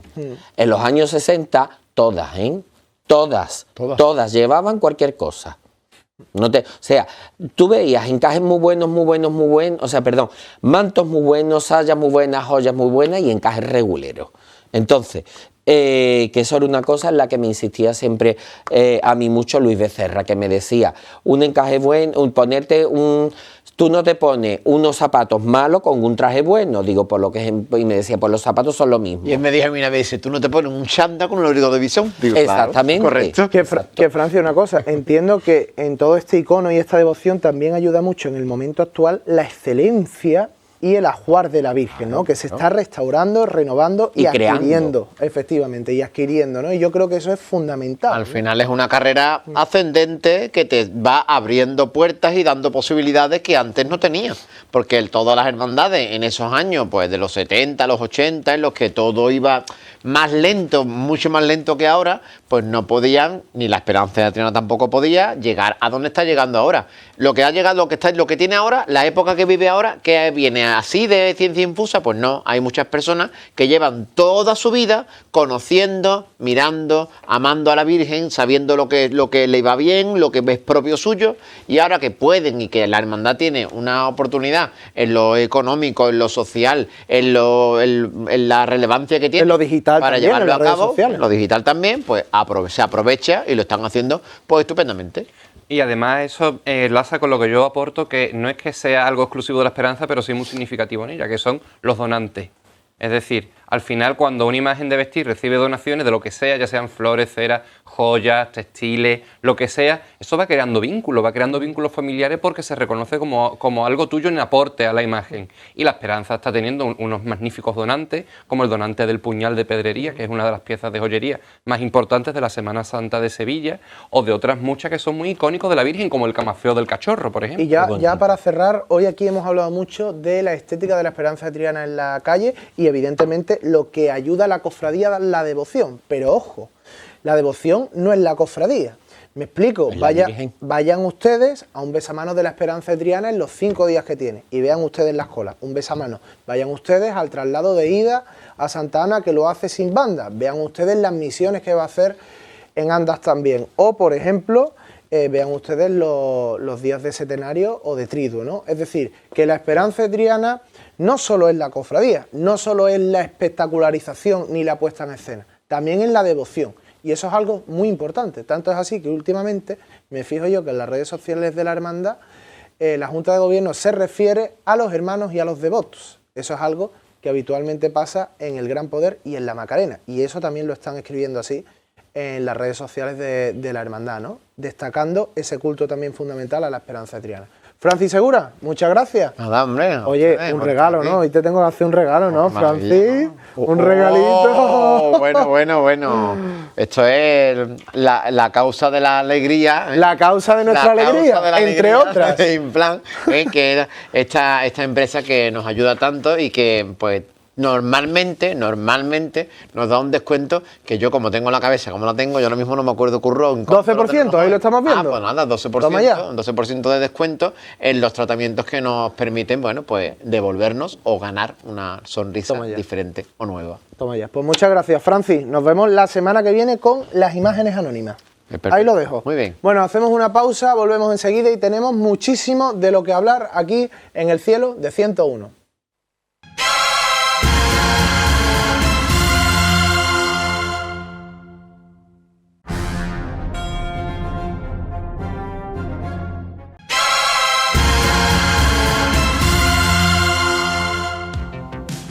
Seguimos en el cielo de 101 y vamos a concluir, vamos a rematar esta breve serie sobre los fenómenos devocionales después de haber hecho una cronología y haber analizado al Cristo de San Agustín, a la Virgen de la Antigua, Siete Dolores y Compasión, además de la Macarena, el Gran Poder y por último la Esperanza de Triana. Estos son los 5 grandes fenómenos devocionales, además evidentemente de la Virgen de los Reyes o la Virgen de la Antigua, entre otras. Y vamos a concluir este espacio, antes de pasar a la segunda parte del programa sobre la importancia de las imágenes sagradas y sus respectivos poderes en la sociedad, con una pequeña tertulia, una breve tertulia sobre una pregunta que articula este pequeño debate. Es decir, ¿las modas cómo afectan o cómo influyen a las devociones? ¿No? ¿Existen modas? ¿Qué es una moda? Y de ser así, que entiendo que sí, ¿cómo afectan a las devociones? ¿Las incrementan? ¿Las disminuyen? ¿O es un arma de doble filo eso de la moda? Como pasó con la Virgen de la Antigua, que estuvo aquí y ahora está aquí. ¿Qué pasa con las modas y cómo se aplica a una devoción? Romanov, por ejemplo. Yo es que más que moda, y la semana pasada hablábamos de eso, lo que tenemos que tener en cuenta son los cambios sociales. Entonces, los cambios sociales son los que hacen posible que vayan cambiando, ¿vale? Vayan cambiando las devociones. Fíjate, hay una imagen que no hemos comentado, pero que fue una enorme devoción. Y que hay sermones muy interesantes en los que se le dice Señora de Sevilla, nuestra reina, y no te estoy hablando de otra imagen que la Virgen de la Iniesta. La Virgen de la Iniesta coronada, la que está en el altar mayor. La Virgen de la Iniesta fue una devoción absolutamente enorme y le pasa como el Cristo de San Agustín, que va paulatinamente cayendo hasta que en el siglo XIX está casi totalmente olvidada ya. Entonces, ahí, ¿qué es lo que pasa? Ahí tendríamos que mirar varias cosas. Ahora bien, ahí estamos viendo, por ejemplo, al cautivo de San Ildefonso. Es una imagen que no tiene cofradía, es una imagen que simplemente la sostiene el culto parroquial, que es verdad que tuvo sus grandes años de auge devocional, fueron los años 50, 60, que siempre se dice que las colas llegaban hasta la alfalfa. Sin embargo, todos los viernes de Cuaresma sigue manteniendo esa enorme visita de allí a la parroquia de San Ildefonso. Una imagen bastante antigua, estaba en el convento de los Descalzos, pasó a San Hermenegildo, finalmente vuelve allí y que realmente, oye, pues sigue siendo una devoción enorme. Otra que es una devoción muy grande, el Sagrado Corazón de Nervión. Y ahí el Sagrado Corazón de Nervión, tú le puedes poner una banda, tú le puedes poner otra, ahora que lleva... ¿A nuestra banda? A la banda de Virgen de los Reyes con Alberto Álvarez. Tú le puedes poner lo que tú quieras, pero el Sagrado Corazón de Nervión está por encima de las modas, porque siempre va a tener un grupo nutrido de personas detrás, siempre tiene gente delante de su altar rezando, siempre tiene promesa. Es un fenómeno parecido, ¿no?, a al del cautivo de San Ildefonso, uno con hermandad y otro sin hermandad, pero sin embargo es algo que permanece de un modo tremendo. Realmente tenemos que entender que el cautivo de San Ildefonso oscila, como estaba comentando Jesús, según pues las generaciones de devotos que van yendo y viniendo. En este caso pues estamos pienso yo, en un escalón entre dos generaciones, ¿no? Un poco nuestras abuelas y luego la savia nueva que viene empujando y que está revitalizando la devoción al cautivo. También hay que entender que quizás la afluencia de público se ve mermada porque gracias a su devoción se han creado otros cautivos. Eso es verdad. Y también la Virgen de los Dolores del Cerro, ¿no? Pues otro sí. fenómeno devocional, sobre todo que tú vas a explicar mejor que nadie como hermano de la corporación que eres. Pues sí, Curro, precisamente Jesús ha comentado un concepto que es básico en esto, los cambios sociales. La ciudad de Sevilla se expande, evidentemente en el siglo XX, en el entorno de la exposición iberoamericana y crece. Lógicamente, al crecer nuevos núcleos poblacionales, también crecen evidentemente nuevos focos devocionales. En este caso, el de la Virgen de los Dolores del Cerro arranca en el año 1926 con la bendición de la capilla de Nuestra Señora de los Dolores. Isidoro Moreno lo describe muy bien cuando ha realizado varios artículos sobre la hermandad y la devoción a la Virgen, cuando manifiesta que para que una devoción así crezca es una identidad de un núcleo poblacional alrededor de una imagen. Eso es que además aglutina toda la devoción del barrio. Eso es al final lo que define a una cofradía de barrio. Es lógico que el Cerro del Águila, muy alejado del casco histórico de la ciudad de Sevilla, pues prácticamente desarrollaba toda su vida en su entorno social, de ahí el cerro, máxime desde que la fábrica de Itasa se funda, donde muchos trabajadores del cerro pues prácticamente tenían trabajo, vivienda y todo lo tenían en su entorno, no se comunicaban con el resto de barrios de la ciudad. Alrededor de la parroquia y de la devoción a la Virgen se articula toda la vida del Cerro del Águila durante el siglo de existencia que ya ha cumplido el barrio, y está claro que la llegada de la Virgen de los Dolores en el año 55 de Sebastián Santo, pues supone una eclosión de la devoción a la Virgen por la categoría artística de la misma. Y sobre todo, la Sevilla cofradiera, cuando descubre a la cofradía del Cerro, porque es un fenómeno, es un trasunto como de lo que hemos hablado antes de Triana, pero en el siglo XXI. Una hermandad con una devoción muy fuerte a una imagen de la Virgen, pero que no llega al casco histórico de la ciudad. A partir del año 89, cuando la generalidad de los cofrades de Sevilla descubren a esa cofradía y a esa Virgen de los Dolores, evidentemente se da cuenta, sobre todo con el crecimiento en muy pocos años, tanto material como artístico de la corporación, que esa cofradía tiene dos conceptos que responden a lo que tú antes has dicho de las modas. Eso es. Las modas son pasajeras. Sin embargo, ¿por qué la cofradía del Cerro no es una moda? Porque tiene, primer pilar, y ese es el esencial, devoción, personalidad e identidad propia. Te puede gustar o te puede no gustar lo que es la cofradía del Cerro, pero esa es su personalidad. Qué bien dicho, mi hermano. Bien, muchas gracias. Mientras que la mantenga, ese es el triunfo junto a la devoción a la Virgen de los Dolores de la cofradía del Cerro. El día que cambie, como dijo Jesús antes, por estos absurdos mimetismos de parecerme a esta cofradía o a otra cofradía y pongo esto o quito esto, ese día la cofradía del Cerro cae. Repito, los tres pilares: devoción a la Virgen de los Dolores, personalidad e identidad propia. Claro, ¿y qué es lo opuesto? Que sería donde entraríamos en las modas. Es decir, hemos puesto perfectos ejemplos de fenómenos devocionales. ¿Qué es lo opuesto? Lo contrario.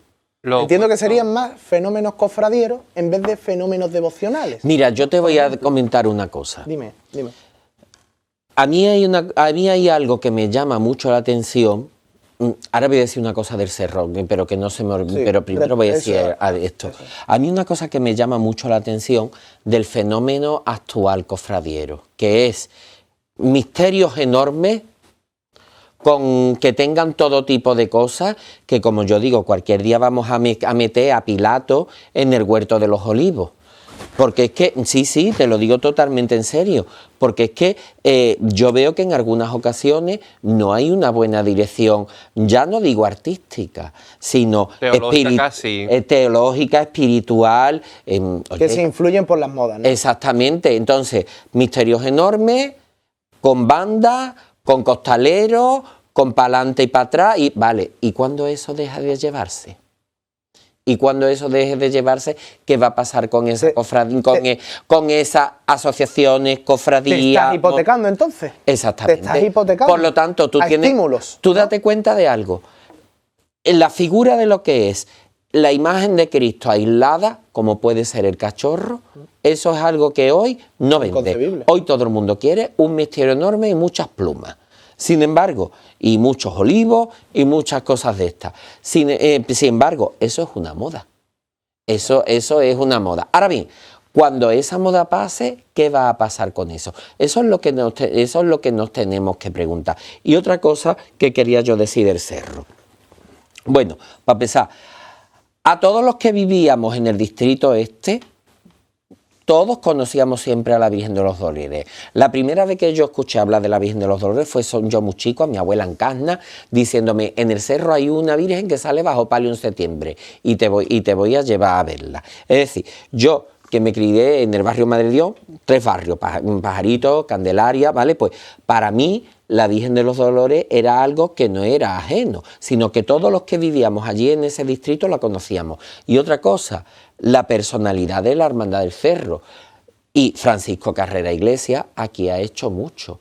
quien empieza a recuperar en lo que es el diseño del bordado, bueno, por un lado está José Ramón Paleteiro, pero el primero que te presenta un paso de palio siguiendo el estilo decimonónico, más bien reinterpretando, es Francisco Carrera Iglesias. Que era algo impensable. Exactamente, totalmente. con la Virgen de los Dolores del Cerro. Un manto como el de la Virgen de los Dolores del Cerro, que a mí me encanta y me disloca, eso era impensable. Ojo, y tuvo sus críticas, ¿eh? Y sin embargo, ahí está.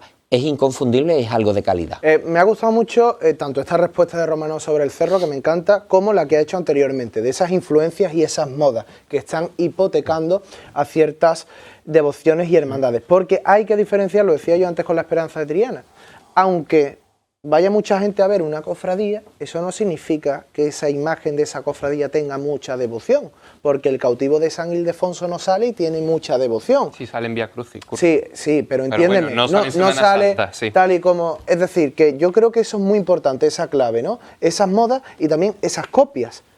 Es evidente que la Macarena es copiada en todo el mundo, y la Esperanza de Triana últimamente también, tanto el Cristo como la Virgen, ¿no? Entonces lo que está pasando, o yo al menos veo, es que hay muchas hermandades que dicen, vale, para triunfar hay que hacer la fórmula de la Coca-Cola, que habitualmente es copiar a estas hermandades.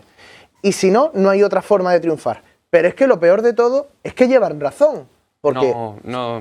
Pero, Mira, pero ojo, en números sí, pero mira las hermandades que no siguen la fórmula de la Coca-Cola. Pues te voy a poner un ejemplo que es Bueno, lo mismo. no tiene por qué, perdón que te haya interrumpido, Jesús, no tiene por qué. Mira las hermandades de víspera que siguen la fórmula y las que no, y compara los números. Sí, bueno, pero es lo que te ha dicho ante Jesús, que tú ahora mismo creas que tienes un éxito porque atraes a mucho público. No significa que permanezca. Exactamente, no significa que vayas a permanecer. Evidentemente. Yo cuando te he dicho antes, la clave y el primer pilar del cerro es la devoción a la Virgen de los Dolores, he insistido 2 veces por eso. ¿Por qué? Porque cuando tú le quites a esos pasos de nuevas hermandades, sean de víspera o no lo sean, de alguna reciente incorporada a la Semana Santa, que también se está dejando ya ir, por ejemplo, en su paso de misterio con el izquierdo, los cambios, etcétera, etcétera, algo que tú sacaste aquí en un debate muy interesante, cuando le quites eso, se ha ido el público. Entonces el público que venía porque tenía devoción a tu imagen, o por el espectáculo, o la puesta en escena que tú hacías, porque por ejemplo, es que no es correcto que yo lo diga porque soy hermano y he sido miembro de Junta 12 años, pero es que por ejemplo el Cerro del Águila, desde que es cofradía de penitencia y hasta la actualidad, ni tú ves allí izquierdazo, ni tú ves pasito atrás, ni tú ves esquina. Lo fácil hubiera sido hacer un palio Juan Manuelino, sí. Lo fácil hubiera sido llenar palio de velas rizá, pero se apostó por una identidad. Y si a la cofradía le está yendo bien. ¿Por qué? Porque la cofradía es una cofradía que tiene 1.500, 1.560 nazarenos, papeleta de costalero, acolitos, etcétera, aparte, bueno, y 5.000 hermanos. Con lo cual, es que si tú te tienes que basar en lo artificial, significa que el primer pilar, que es lo devocional, te está fallando, amigo. La base es el lugar de culto. Mira, esto está muy de moda ahora con la Rosa de Oro de la Macarena. Pero tampoco. Esa es la clave, el lugar de culto. Cuando tú ves que tanta y tanta gente está allí diariamente, me refiero a la Basílica de la Macarena como otros tantos templos, cuando tú ves que esa gente va por la Virgen y va a rezar y no solo a la cofradía, ahí ya te dicen lo que es una devoción. Mira, en la ¿no? Macarena hay una cosa que llama mucho la atención, por ejemplo, que es que eso, otro sitio que lo comparte, por cierto, es la iglesia del Santo Ángel, que son lugares que están llenos, siempre. Y hay y allí hay sacerdotes dando misa y confesando también. En la Macarena, aparte, está la Virgen. Cuando tú a un lugar que tiene una imagen de fuerte devoción, para colmo lo sabes llenar de una buena vida sacramental, la gente te va. Y la Basílica de la Macarena, para colmo, se ha convertido también en un lugar de integración. Porque piensa en una cosa, fuera de las murallas, ahí vive muchísima gente que viene de Hispanoamérica. Y hay una barbaridad de gente de Hispanoamérica que va allí a misa. Pero es que eso lo estamos viendo también en otros lugares. Por ejemplo, yo voy a misa a la parroquia de la Concepción de Nervión muchos domingos con mi madre. Y ahí estoy viendo yo cada vez más gente. esa gente le reza al corazón de Jesús también. Claro. Entonces, ¿qué es lo que pasa? Que la devoción tiene que ir también con una buena atención sacramental, que ahí ya no es solo la hermandad, que ahí son los sacerdotes pues los que tendrán que hacerlo. Y te voy a comentar otra cosa antes que hablábamos de lo que tú decías de la fórmula de la Coca-Cola. Mira, a mí hay una hermandad que me gusta mucho cómo ha trabajado y cómo trabaja, y que yo siempre la ensalzo mucho, que es la hermandad del beso de Judas. Fíjate tú qué cosa tan curiosa, ¿no? Cuando yo escribí mi parte del Imago Mariae, del arte de vestir a la Virgen, y entrevisté a su vestidor, a Pepe Aguilar, él me dijo, yo tengo una titular que está inspirada en la esperanza, en la Virgen de la Esperanza Macarena. Dice, entonces, ¿qué es lo que pasa? Dice, con la vestimenta yo le he dado su propia personalidad, pero ojo, la hermandad del beso de Judas no solo es la personalidad de la vestimenta, sino del propio paso de palio, del propio paso de misterio, del andar. Es decir, ellos han ido trabajando una serie de cosas durante unos 30 años, cerca de 40 años ya, que ahí está el resultado, que este año se corona la Virgen, por cierto. Es decir, que tú ahí estás viendo un sustrato de una hermandad que crece. Por lo tanto, ¿qué es lo que pasa? Que cuando las cosas son de verdad, eso permanece siempre. Y ya para terminar este tema, Nolasco, hemos hablado de la Macarena, Gran Poder, Esperanza de Triana, Cerro, Virgen de los Reyes, Sagrado Corazón de Jesús, entre otras tantas imágenes. Cautivo de San Ildefonso. Y en todas estas hermandades, en todas estas iglesias, los templos están llenos cualquier día del año. Es decir, que la característica común de cualquier fenómeno devocional es su feligresía y devoción de culto diario. El famoso culto diario que la comparten todas las devociones de las que hemos hablado, tanto hoy como el miércoles pasado, ¿no? Más o menos. Yo, más que decir la feligresía de culto diario, llamaría la accesibilidad del culto diario, no la feligresía. Vale. Porque hay lugares como la parroquia de Santa Catalina, aquí tenemos a Jesús, que sin tener a lo mejor una gran feligresía de misa diaria, está en un sitio tan privilegiado de paso que constantemente hay gente saliendo.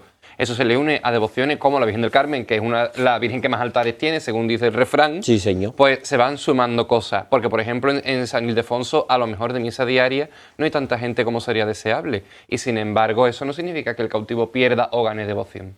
Sin embargo, la parroquia del Cerro, como es la parroquia del barrio, y además tiene un arraigo devocional en las familias que tienen vida sacramental allí, pues es mucho más comprensible que haya gente en misa. Bueno, yo creo que aquí ya queda por concluido estos dos programas, estos dos episodios sobre los fenómenos devocionales. Hemos repasado la historia y también hemos analizado los componentes antropológicos y sociológicos que han permitido que estas imágenes sean fenómenos devocionales y no modas. Está entrando ya aquí en esta mesa el sacerdote y querido amigo Antonio Romero Padilla, que llega justamente a tiempo para comenzar a hablar del poder de las imágenes Jesús Romanov y sobre todo del culto desde sus orígenes. En primer lugar, ya se sienta aquí con nosotros el querido sacerdote, estuvo con nosotros por última vez en la retransmisión de La Rosa de Oro y lo decimos muchas veces, desde que nosotros empezamos a traer a sacerdotes vemos cómo su presencia también ha aumentado en otros programas, posiblemente gracias a nuestra influencia. ¿Y por qué traemos a sacerdotes? Porque son fundamentales a la hora de hablar de los diferentes temas que hoy, por ejemplo, vamos a tratar. Romero Padilla, ¿qué tal? ¿Cómo estás, padre? Un placer, buenas noches. Buenas noches, vengo corriendo de la parroquia. Justo a tiempo, ¿eh? Justo a tiempo. La magia de la televisión. Pero qué alegría poder acompañaros y para hablar además de un tema tan bonito y además aquí con buenos amigos, ¿no? Qué alegría. Bueno, pues vamos a comenzar por el culto a las imágenes y su significado y origen. Esto, ¿cómo, cuándo y por qué empieza, Jesús Romanov? Cuando estamos hablando del culto, lo que tenemos que tener en cuenta es lo siguiente. El culto más alto es el culto de la tría. El culto de la tría es el que se le da a Dios. Es decir, recordemos que somos católicos, que somos cristianos, por lo tanto creemos en la Santísima Trinidad. Dios es uno, pero tiene tres personas, Padre, Hijo y Espíritu Santo. Es una realidad incomprensible para nosotros, pero es uno de los misterios, porque recordemos que a Dios se le define como misterio. Entonces, este culto de la tría es exclusivo de Dios, no se le da a nadie más, porque tú lo estás reconociendo, uno, al Padre como tu creador, al Hijo como tu Salvador y al Espíritu Santo como esa fuerza de amor enorme que es la que te impulsa en todo momento, ¿sabes? Entonces, se le está dando ese culto y tú lo estás reconociendo como un ente superior a ti. Después tenemos, justo después, el culto de Dulía. ¿Qué es el culto de Dulía? Es el que se le da a los santos. Este culto de Dulía, tú estás reconociendo a una persona que es igual que tú como un modelo. Por ejemplo, a la gente ahora le gusta mucho San Judas Tadeo, o podemos poner otra serie de santos, Sor Ángela de la Cruz, ¿vale? Estas personas la Iglesia los ha reconocido como santos y fomenta su devoción. ¿Por qué? Porque son los modelos perfectos. Dentro de ese culto de Dulía está el de Protodulía, que es el propio de San José, pero también está el de Hiperdulía. Ese es el propio de la Virgen María. La Virgen María es ese ser que está entre Dios, los santos y nosotros, ¿vale? Bien. ¿Por qué? Reina de todos los santos, que además es un nombre muy sevillano también. Exacto. La Iglesia define a la Virgen como omnipotencia suplicante, y esto se ve muy bien en el Evangelio de la semana pasada. Recordad, el primer milagro que hace Cristo, ¿por qué lo hace? Por indicación de su madre en las bodas de Caná. Es decir, la Virgen no hace el milagro, pero la Virgen es la que hace que su hijo sea el que, además se lo dice muy discretamente, cada vez que habla a la Virgen en el Evangelio es discreto, no les queda vino. Y entonces el Señor le responda, yo siempre digo... Discreta, pero con ímpetu de madre, con 3 años de madre. Exactamente. Y con mando en plaza. El padre García del Moral, no sé si habéis oído hablar alguna vez de él, era un dominico muy sabio y fue un hombre muy considerado en la Santa Sede. Era muy querido por el padre Cándido Pozo, que era de la Comisión Teológica Internacional, e incluso muy querido también por von Balthasar, todos los grandes teólogos que hicieron posible el Concilio Vaticano II. Y el padre García del Moral, dominico, era un hombre simio, ecijano, y él decía que la Virgen era la Guevirá mesiánica. La Guevirá es, así está puesto además en el camarín de la Virgen de Rosario de La Asia, madre del rey. La madre del rey. En Israel el rey tenía a su madre a la vera, como los iconos bizantinos, y como en la misma Roma, ¿no? Claro. El rey tenía siempre a su madre a la vera. Ella es la madre del rey. Entonces, ella no es la que tiene el poder. De hecho, ni siquiera la Virgen es la que nos hace el milagro. Aunque nosotros lo decimos con mucho cariño, decimos en el canto Sálvame Virgen María, y es verdad que nos salva porque a ella no le puede negar nada a Dios. Ella es la única criatura, o criatura, como diría San Ignacio de los Ejercicios Espirituales, que está Dios en deuda con ella, no en deuda, pero por así decirlo. Ya que estamos hablando de la Virgen, yo me voy a saltar el guión para hacerle una pregunta al padre. Entiendo que la Virgen es la misma en cualquier advocación y en todas sus representaciones. Hombre, ¿verdad? faltaría más, ¿no? Es la misma, ¿verdad? Si no, hombre, vale. si no sería un disparate.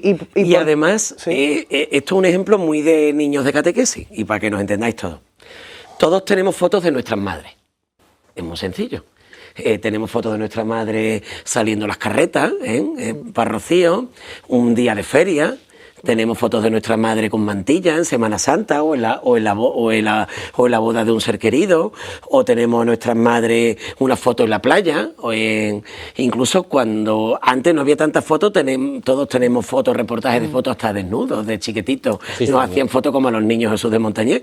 Hoy en día estás un poco en los de moda, pero no sé si lo tenéis vosotros, esos reportajes. Todos tenemos fotos de nuestras madres.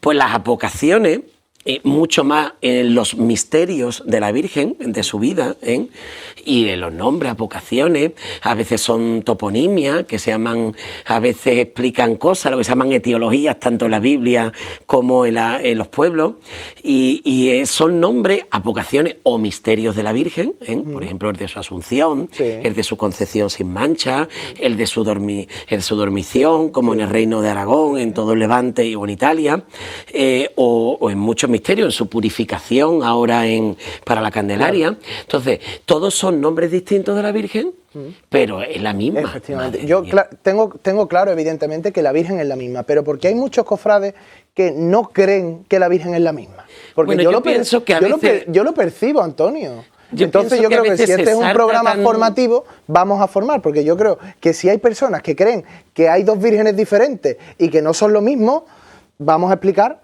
por qué pasa eso tenemos y que qué dar un sucede. pasito adelante de formación. Una vez, a mí, en una nota muy graciosa, no os cuento dónde, para que no penséis que es en mi parroquia, pero alguien me dice, yo no sé por qué se pelea la gente del pueblo por la Virgen. Yo no sé por qué se pelea. si las dos son hermanas? Digo, ay Dios mío, pero ¿cómo me puedes decir eso? Porque si son hermanas, digo, hombre, no, qué barbaridad, la Virgen tal no es hermana de tal, y alguna sevillana lo dice, incluso con cariño. Yo tiendo a pensar que es un cariño exacerbado. El cariño a veces nos ciega. Pero es verdad que no hace bien. No hace bien porque el auténtico devoto de la Virgen se puede sentir muy llamado en un misterio. Además, eso es precioso. Se han fundado con eso congregaciones, hasta los santos. Las órdenes religiosas han tenido ese santo pique. Sí. Pero una cosa es que eso nunca puede trascender al plano de la fe. Eso nunca puede trascender a que yo deje de ir a misa porque está la otra imagen en el altar mayor. Hombre, por Dios, eso no lo hacían los antiguos. Y los antiguos tiraban más cohetes y se pegaban hasta farolazos. Pero el domingo no fallaban a misa. Claro, sí estaba la otra bien en el altar mayor. Es que con esas actitudes yo percibo que creen que no es la misma. Porque es muy importante la formación. Entonces, el antiguo quizás hasta se peleaba más que nosotros. De hecho, hoy nosotros no somos capaces a veces de hacer sin pecado o mantos o cosas como nos hemos encontrado en las grandes devociones de nuestra tierra. Pero hay que saber también, que es la misma Madre de Dios. Exacto. Y que además, hay que saber además que la Virgen cuando nos reciba en el cielo va a ser más guapa que la imagen más guapa y más hermosa que tú ves. Infinitamente guapa. Una vez una gitana lo decía a la Macarena, dice, como yo me vaya al cielo y no me la encuentro así de guapa, me vuelvo. Y me lo dio. ¿Usted qué piensa, padre? Digo, yo pienso que te va a caer de espalda, porque va a ser más guapa todavía. Dice, ¿y para reventar? Digo, para reventar todavía. Por supuesto. Entonces es la misma. Claro. Y después también una cosa muy bonita. Si como devotos no sabemos emocionarnos con la devoción del hermano, tenemos un problema. Porque tú puedes sentir un poco más en la tuya, tú has podido crear en la tuya, pero si un macareno no se va con un amigo por Triana, como hemos vivido la Magna, y en un callejón Rodrigo de Triana no se emociona mirando a la Virgen, tú no quieras a la Madre de Dios. Y si un trianero no se viene con un amigo macareno con el grupo joven y le rezas una vez María a la Virgen y siente lo bonito que es quererla con tan bendito nombre, que además es el mismo en ese caso, no te has enterado todavía del todo. Otra cosa es que después luchemos. Es que se habla de la desacralización. No podemos limitar las imágenes al fin estético. La mía es más guapa que la tuya, la mía es más reina que la tuya, la mía es más señora que la tuya. No, porque se convierten en maniquíes de primavera-verano. Claro. Y al final, es verdad, y al final claro, es que le estamos quitando el carácter, pero mariano. Eso es por culpa de humanizar a las imágenes. Las imágenes no se tienen que humanizar. Claro, sí, Curro, verás, a lo que estás apuntando es muy interesante. Antonio, evidentemente, es sacerdote y tiene que tener ese nivel superior, ese plus de comprensión respecto a los fieles. A lo mejor yo voy a ser quizás un poquito más tajante. Cuando la devoción se confunde con fanatismo, te puede llevar a la idolatría. Y eso es una herejía. Ya desde el siglo IV, San Basilio el Magno, en su libro del Espíritu Santo, ya aclaraba: el que venera una imagen no venera a esa imagen, sino lo que en ella está representado. Y en la Suma Teológica de Santo Tomás de Aquino queda perfectamente definido. Te dice Santo Tomás, cuando tú le estás rezando por devoción a una imagen, esa devoción tuya no le estás rezando a esa imagen como realidad, sino que traspasa a la imagen para elevarse hasta la realidad a la cual está representando esa imagen. Exacto. Las imágenes son vehículos. Exactamente. Y son transmisores. Que hay veces que nos creemos que son el fin. Nos creemos que la imagen es el fin. Son el medio. Y además, el padre Cándido Pozo, que fue mi profesor, y yo le debo mucho, y él fue el asesor de San Juan Pablo II en esa cita que tú has nombrado de la omnipotencia suplicante, en la Redentoris Mater, que es un libro que os aconsejo, la Mare de Redentor. Es la gran encíclica de la Mariología contemporánea. Hay dos, la Marielis Cultus de Pablo VI y la Redentoris Mater de Juan Pablo II, que se le dedicó a la Virgen el año Santo Mariano. Y el padre Cándido Pozo me decía una cosa muy bonita, y él se emocionaba, me decía él, que era tan serio, que lloraba con las sevillanas del padre Quevedo, que era compañero suyo jesuita, y él me decía: Antonio, cuando a la Virgen se le dice algo que no es, pero le dices algo que tú te crees que es mucho, pero no lo es, en el fondo le estás diciendo mucho. Es, por ejemplo, el Papa Francisco lo dice mucho, nosotros le decimos a la Virgen mucho corredentora, y es verdad que lo es, Pero es que corredentores somos también nosotros. El único redentor es Cristo, el único mediador es Cristo, dice San Pablo. Pero corredentores somos nosotros. De hecho, no es el título más grande que a la Virgen. La Virgen es la mediadora materna, la Gevirá mesiánica, la omnipotencia. Pero es curioso que esto pasa con las vírgenes, no con los cristos. Claro, entonces, pero fíjate que a veces queriendo decir mucho, si no lo decimos bien, o teniendo un culto indebido, en el fondo le estamos diciendo muy poco. Porque si a la Virgen la tratamos como un fin, permitirme la expresión, la estamos tratando como un chisme, como un simple ídolo. Claro. Y una imagen de la Madre de Dios muchísimo más. Es lo más bonito que hay en el cielo y en la tierra. Si dices que es un ídolo, es idolatría, ¿no? Claro, es porque idolatría, veneras a un ídolo. Y además le estás diciendo muy poco. Porque cuando tú a la Virgen la estás tratando idolátricamente, la estás rebajando. No la estás engrandeciendo. Exacto. Cuando tú a la Virgen la tratas como una imagen que te acerca a la Virgen del cielo, que es la guapa para reventar, imagínate cuando la veamos, entonces le estamos diciendo mucho. Cuando parece que a veces le decimos mucho, ¿por qué la enjollamos? Porque es la novia del Cantar de los Cantares, porque es la esposa del esposo, porque es la que ha hecho posible en Nochebuena que Dios se case con el mundo. El Cordero se ha casado, por eso en las bodas de Caná las tinajas explotan, por eso es una boda, porque no solo es la boda de aquellos novios, es la boda de Dios con el mundo. Si tú a la Virgen le dices menos y la idolatras, le estás diciendo muy poco, aunque parezca que le estás diciendo mucho. Totalmente. Si tú le dices solamente piropos humanos, te la estás cargando, aunque parezca que es mucho. Claro. Si a la Virgen solo le rezamos por sentimiento y no te está llevando al cielo, entonces parece que en el fondo hay mucha traca, pero no hay muy poca en el fondo, porque tú escarbas y no hay. Esa es la clave. Una pregunta, Jesús. ¿Cuándo comienzan a representarse imágenes sagradas en la historia del cristianismo? Pues mira, esto es bastante pronto, desde el comienzo ya hay imágenes. Desde el mismo comienzo, vamos a ver, tenemos que empezar, ahí además hemos preparado unas imágenes muy chulas, con los primeros temas. En las catacumbas vamos a ver cómo ya se van a presentar una serie de imágenes que son, uno, el buen pastor, que eso es algo que va a gustar muchísimo en el primer momento. Además, lo vamos a ver cómo se representa tanto. Va a salir ya en pantalla, ¿eh? Va a salir ya en pantalla, ¿no? Pero vamos a ver también una cosa, bueno, ahora mientras sale la voy a comentar. Vamos a ver el buen pastor, vamos a ver también, hay un sarcófago, que es el sarcófago de la pasión, que es de las primeras veces que se ve. Y sin embargo, fijaros qué cosa tan curiosa. Esto tiene mucho que ver con lo que nos ha pasado en Nochevieja. Esta es de las primeras representaciones que existen de Cristo. La primera del crucificado, es lo que se llama el grafito de Alexamenos. Y fíjate qué curioso. Está escrito en griego y pone Alexamenos adora a su Dios. ¿Qué es? Pues fíjate que es un crucificado con cabeza de burro, porque los romanos no entendían adorar a un Dios que había muerto de esa muerte. ¿Qué pasa? Los primeros cristianos tenían un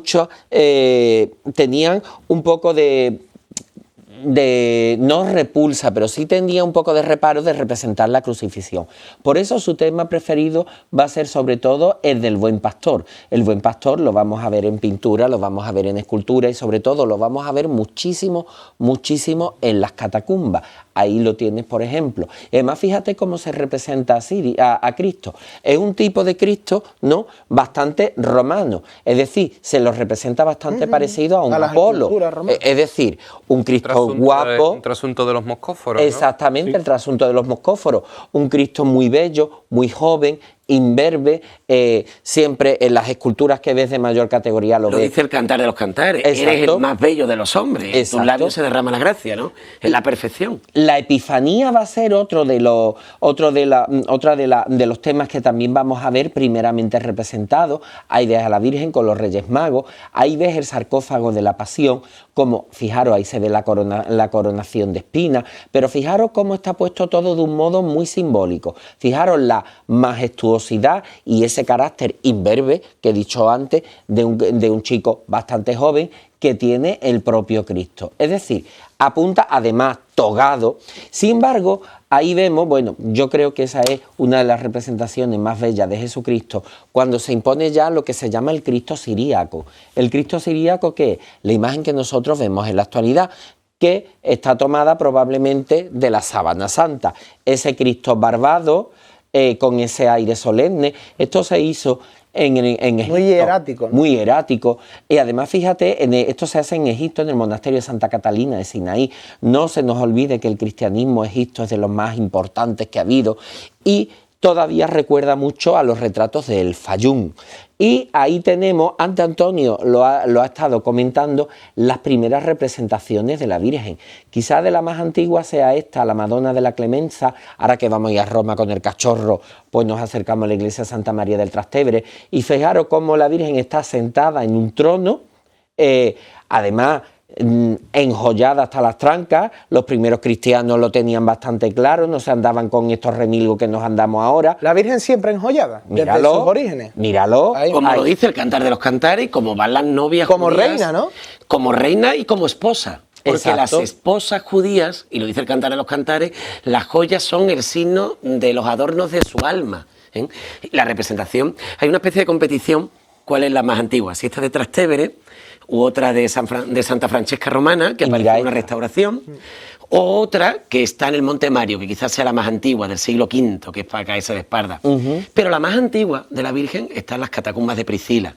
Está el profeta Balaán, el que hace la profecía que van a hacer del tronco de Jesé un vástago y una estrella, que es muy curioso, porque es uno de los profetas gentiles, no judíos del Antiguo Testamento. Que eso es precioso, ¿no? Cómo el Señor ya desde antes de Cristo va haciendo destellos de esa inculturación. Hay dos cosas muy, muy bonitas. Cristo se ha encarnado. Si Cristo se ha encarnado, lo dice San Juan, lo que hemos visto, lo que hemos tocado, lo que hemos palpado, lo que han sentido nuestras carnes. Por eso en la liturgia antigua se rezaba todos los días el Evangelio de San Juan al final, ¿no? Es para estremecerse, es para llorar, es para ponerse los vellos de punta. Si Cristo se ha hecho carne, ya la materia es trasunto de la divinidad, como antes explicabais tan bonito. Y entonces, por tanto, se puede representar la divinidad. San Pablo también lo dice, Eso es, templo vivo del Espíritu Santo. O sea que al final la encarnación de Dios Hijo dignifica al hombre, y a la mujer en este caso también, y es lo que está comentando aquí don Antonio Romero. ¿Qué añadirías a lo que ha comentado Romanós y Romero Padilla? Que cifran en unos siglos muy primeros todo lo que va a ser la proyección posterior que siempre viene de Oriente hasta Occidente, y que gracias a las cruzadas pues pilló en ese momento alto del románico que fue estructurando durante siglos el lenguaje iconográfico de la Iglesia, que es el que vemos actualmente. Sí, Nolasco, pero fijarse en un dato muy interesante que creo que no debemos pasar por alto para que la audiencia lo tenga en cuenta y que lo habéis apuntado. Estáis hablando de representaciones dentro de catacumbas. ¿Eso por qué? Porque cuando las primeras representaciones comienzan, en el siglo II después de Cristo, es porque la Iglesia se va expandiendo por Occidente. Ya esas comunidades nuevas se van separando del judaísmo tradicional, que no permitía la representación de imágenes, ¿no? Que tenía como norma general la no representación de imágenes, aunque sí es verdad que en el Antiguo Testamento se habla que el templo de Salomón tenía. Como estás viendo en aquí, el templo hay tenía alguna excepción. Por ejemplo, en el templo de Salomón se sabe que había querubines. Y esta, que el Señor le ordena a Moisés que haga la serpiente. que haga una serpiente en bronce en el monte y que la ponga sobre un asta, para que aquellos que eran mordidos por la serpiente, cuando elevaran los ojos hacia la serpiente de bronce que estaba en el asta, fueran sanados. Eso es una prefiguración de la crucifixión de Cristo. Y el escudo del varón de Dolores. Y el escudo del varón de Dolores.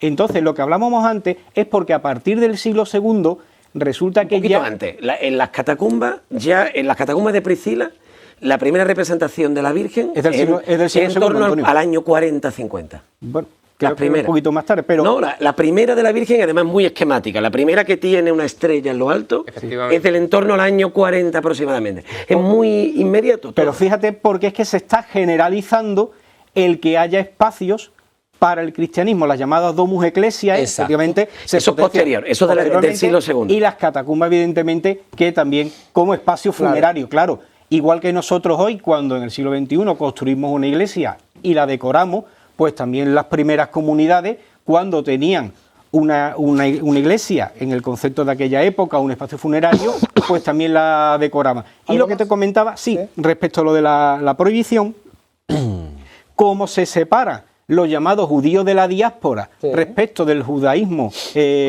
primitivo, del judaísmo tradicional, es cuando comienza esa reproducción iconográfica de imágenes, porque en el judaísmo tradicional todavía estaba muy asentado esa prohibición que Dios le da a Moisés de no se puede representar con una imagen a Dios. Ten en cuenta que para los judíos Dios ni se nombraba, ni se podía representar. A Dios se le nombraba eufemísticamente. Nuestras Biblias ponen Jehová, pero los judíos nunca lo dicen así. El que todo lo sabe, el que todo lo ve. El Señor, el Dios de los cielos, Elohim. Exacto. Se nombraba, digamos, Adonai, de manera metafórica. Claro. Adonai Sebaot de los ejércitos. ¿Y cómo se llega a la conclusión de que es correcta la veneración a imágenes si había una prohibición en la Biblia? No, es que la Biblia no prohíbe. La Biblia, eso es una falsedad que nuestros hermanos protestantes expanden, pero tampoco. ¿Cuál es la falsedad? La falsedad es que la Biblia prohíbe el uso de las imágenes. Y eso no es cierto. Eso no es cierto. Para empezar, en el templo de Jerusalén, el Señor manda que haya 2 ángeles que son querubines con ángelas protegiendo. El templo mismo está lleno de imágenes. Hay tumbas del siglo I que tienen flores y los propios judíos usan símbolos. De hecho, los propios protestantes usan en sus coches y usan en sus puertas las llamas del Espíritu Santo, la forma de paloma. Los grupos pentecostales, que no son católicos, son estrictamente luteranos, usan la forma de paloma, y ellos mismos, muchas representaciones que tenemos a veces en el autobús que nos la deja un testigo de Jehová o algo, vemos un cuentecito y dice, Dios no permite la representación de imágenes, y te ves un cuentecito de 3 dimensiones y dices, mi arma, pero esto sí, esto es una imagen. Exacto. Es que en la palabra icono significa imagen. Nosotros, por la influencia de Roma, la tenemos de una manera más tridimensional, en que se toca y se palpa. Pero en Oriente es de una manera más, pintada, ¿no? Rápido, Bermúdez y Romanov, muy rápido. La prohibición bíblica, Curro, era al paganismo y también al idolatrismo, o sea, que a lo que se adorara no fuera Dios, sino a la imagen. La imagen resulta que tenía como una especie de componente mágico para algunos pueblos. Entonces, por esa influencia que se quiere parar en el judaísmo, que viene tanto de los cananeos como de Egipto, es por lo que está esa prohibición bíblica que, como bien ha dicho don Antonio, no era a reproducir imágenes, sino a que el culto adorativo se le diera a la imagen en sí misma, no a lo que estaba representando. Exacto. Y aparte, es muy sencillo. Esto mismo tenemos una traducción del Deuteronomio. ¿Pero de dónde es esta traducción? Es que es muy importante. Claro, ¿qué pone? ¿O qué, no, ¿A qué cita nos referimos? Esta traducción es de Reina Valera, hecha aquí muy cerquita, en el monasterio de San Jerónimo, aquí tan cerquita, fíjate qué bonito, pero lo dice de una manera interesada. Porque no lo sepa en casa. Vamos a ver, dice, Deuteronomio 5, no te harás ídolos, es decir, no se te prohíbe que te hagas una imagen. Lo que se te prohíbe es que tú al sol, a las estrellas, a los astros y a la luna lo adores como a Dios. Es decir, no que el sol sea símbolo de Dios, es distinto, ¿veis? Nosotros hemos hablado antes que son instrumentos, que son vehículos, que no pueden ser el fin de lo representado, sino el medio, ¿no? Dice, no adorarás imágenes, es decir, pero imágenes de dioses falsos que sean representados con los símbolos, como los pueblos del paganismo, que sean de hombre o de mujer, de aves o de animales o de peces. Pero nosotros no adoramos una imagen del sol. Nosotros no adoramos una imagen como los romanos personificados. Además, el último panteón romano es muy sincrético. Además, nosotros no hacemos un gazpacho religioso de todo lo que vayan creyendo los pueblos que conocemos. Nosotros no personalizamos a Dios ni siquiera en sus criaturas. Aunque diga San Pablo en la carta a los romanos que las criaturas nos hablan de Dios. Pero nosotros no creemos en un panteísmo como los hindúes, de que Dios está en todo. No, Dios está en todo, pero no directo. Porque somos participación de Dios. Perfecto. Y le debemos la vida a Dios, pero no somos Dios. Y por último, hay una cosa que debemos de tener en cuenta. Aquí es cuando de verdad lo va a definir la Iglesia y cuándo lo vamos a ver bien. Bueno, pues llegamos a lo que es el segundo concilio de Nicea. Entonces, yo voy a leer. Cuando bueno, se dice, que se llega... Exactamente. Después de una polémica iconoclasta durísima, Exacto. con encarcelaciones, con mártires, tremendo. Exacto, y lo que se dice es lo siguiente, definen que las imágenes deben ser veneradas y dice, porque cuanto más frecuentemente sean contempladas, tanto más que los que las contemplan sean inducidos a recordar y desear los modelos originales y tributarles, besándolas, respeto y veneración. Ahora bien, ¿por qué la imagen de Cristo se puede venerar? Besándolas. Fíjate. Importante, tocar, besar. Las imágenes no se deben de poner en veneración para que no se toquen. Los santos y la Virgen está para que los toquemos. Esto lo dice el segundo concilio de Nicea, ¿eh? El segundo concilio de Nicea, besándola. Que es doctrina infalible, perpetua y definitiva. Pero la clave ¿cuál es? ¿Por qué podemos representar a Cristo? ¿Por qué? Pues porque Cristo se ha encarnado y por lo tanto, como Cristo se ha encarnado y se hace hombre, aquello que está encarnado lo podemos representar. Y hay otra cosa más importante que también se dice en el segundo concilio de Nicea. Quien venera la imagen de Cristo está haciendo una profesión de fe de la encarnación. Entonces, cuando nosotros que ahí estamos viendo ahora mismo a el Señor del Silencio, de la Hermandad de la Amargura, o vemos el Gran Poder, o vemos al Corazón de Jesús que hemos hablado antes, y estamos venerando esa imagen, que sí, que le estamos contando nuestras cosas, le estamos rezando, pero que ahí ahora mismo nosotros estamos haciendo una profesión de fe de que Cristo se encarnó por nosotros. Y esto lo dice el segundo concilio de Nicea, ¿eh? Y además algo precioso, fijaos, es muy bonito esto. Cuando nosotros estamos mirando a Cristo, y estamos mirando al Señor del desprecio de Herodes, que es una maravilla, estamos mirando además al que ha sido el modelo en el que nosotros hemos sido hechos. Dice San Pablo que Él es el principio, el primogénito de toda criatura. Sí, Señor. Es decir, Cristo cuando se ha encarnado, es decir, se ha hecho semejante a nosotros menos en el pecado. Pero Él toma la forma que Él ya nos había dado desde el comienzo. Porque ha sido el Padre, es como en un taller, ¿no?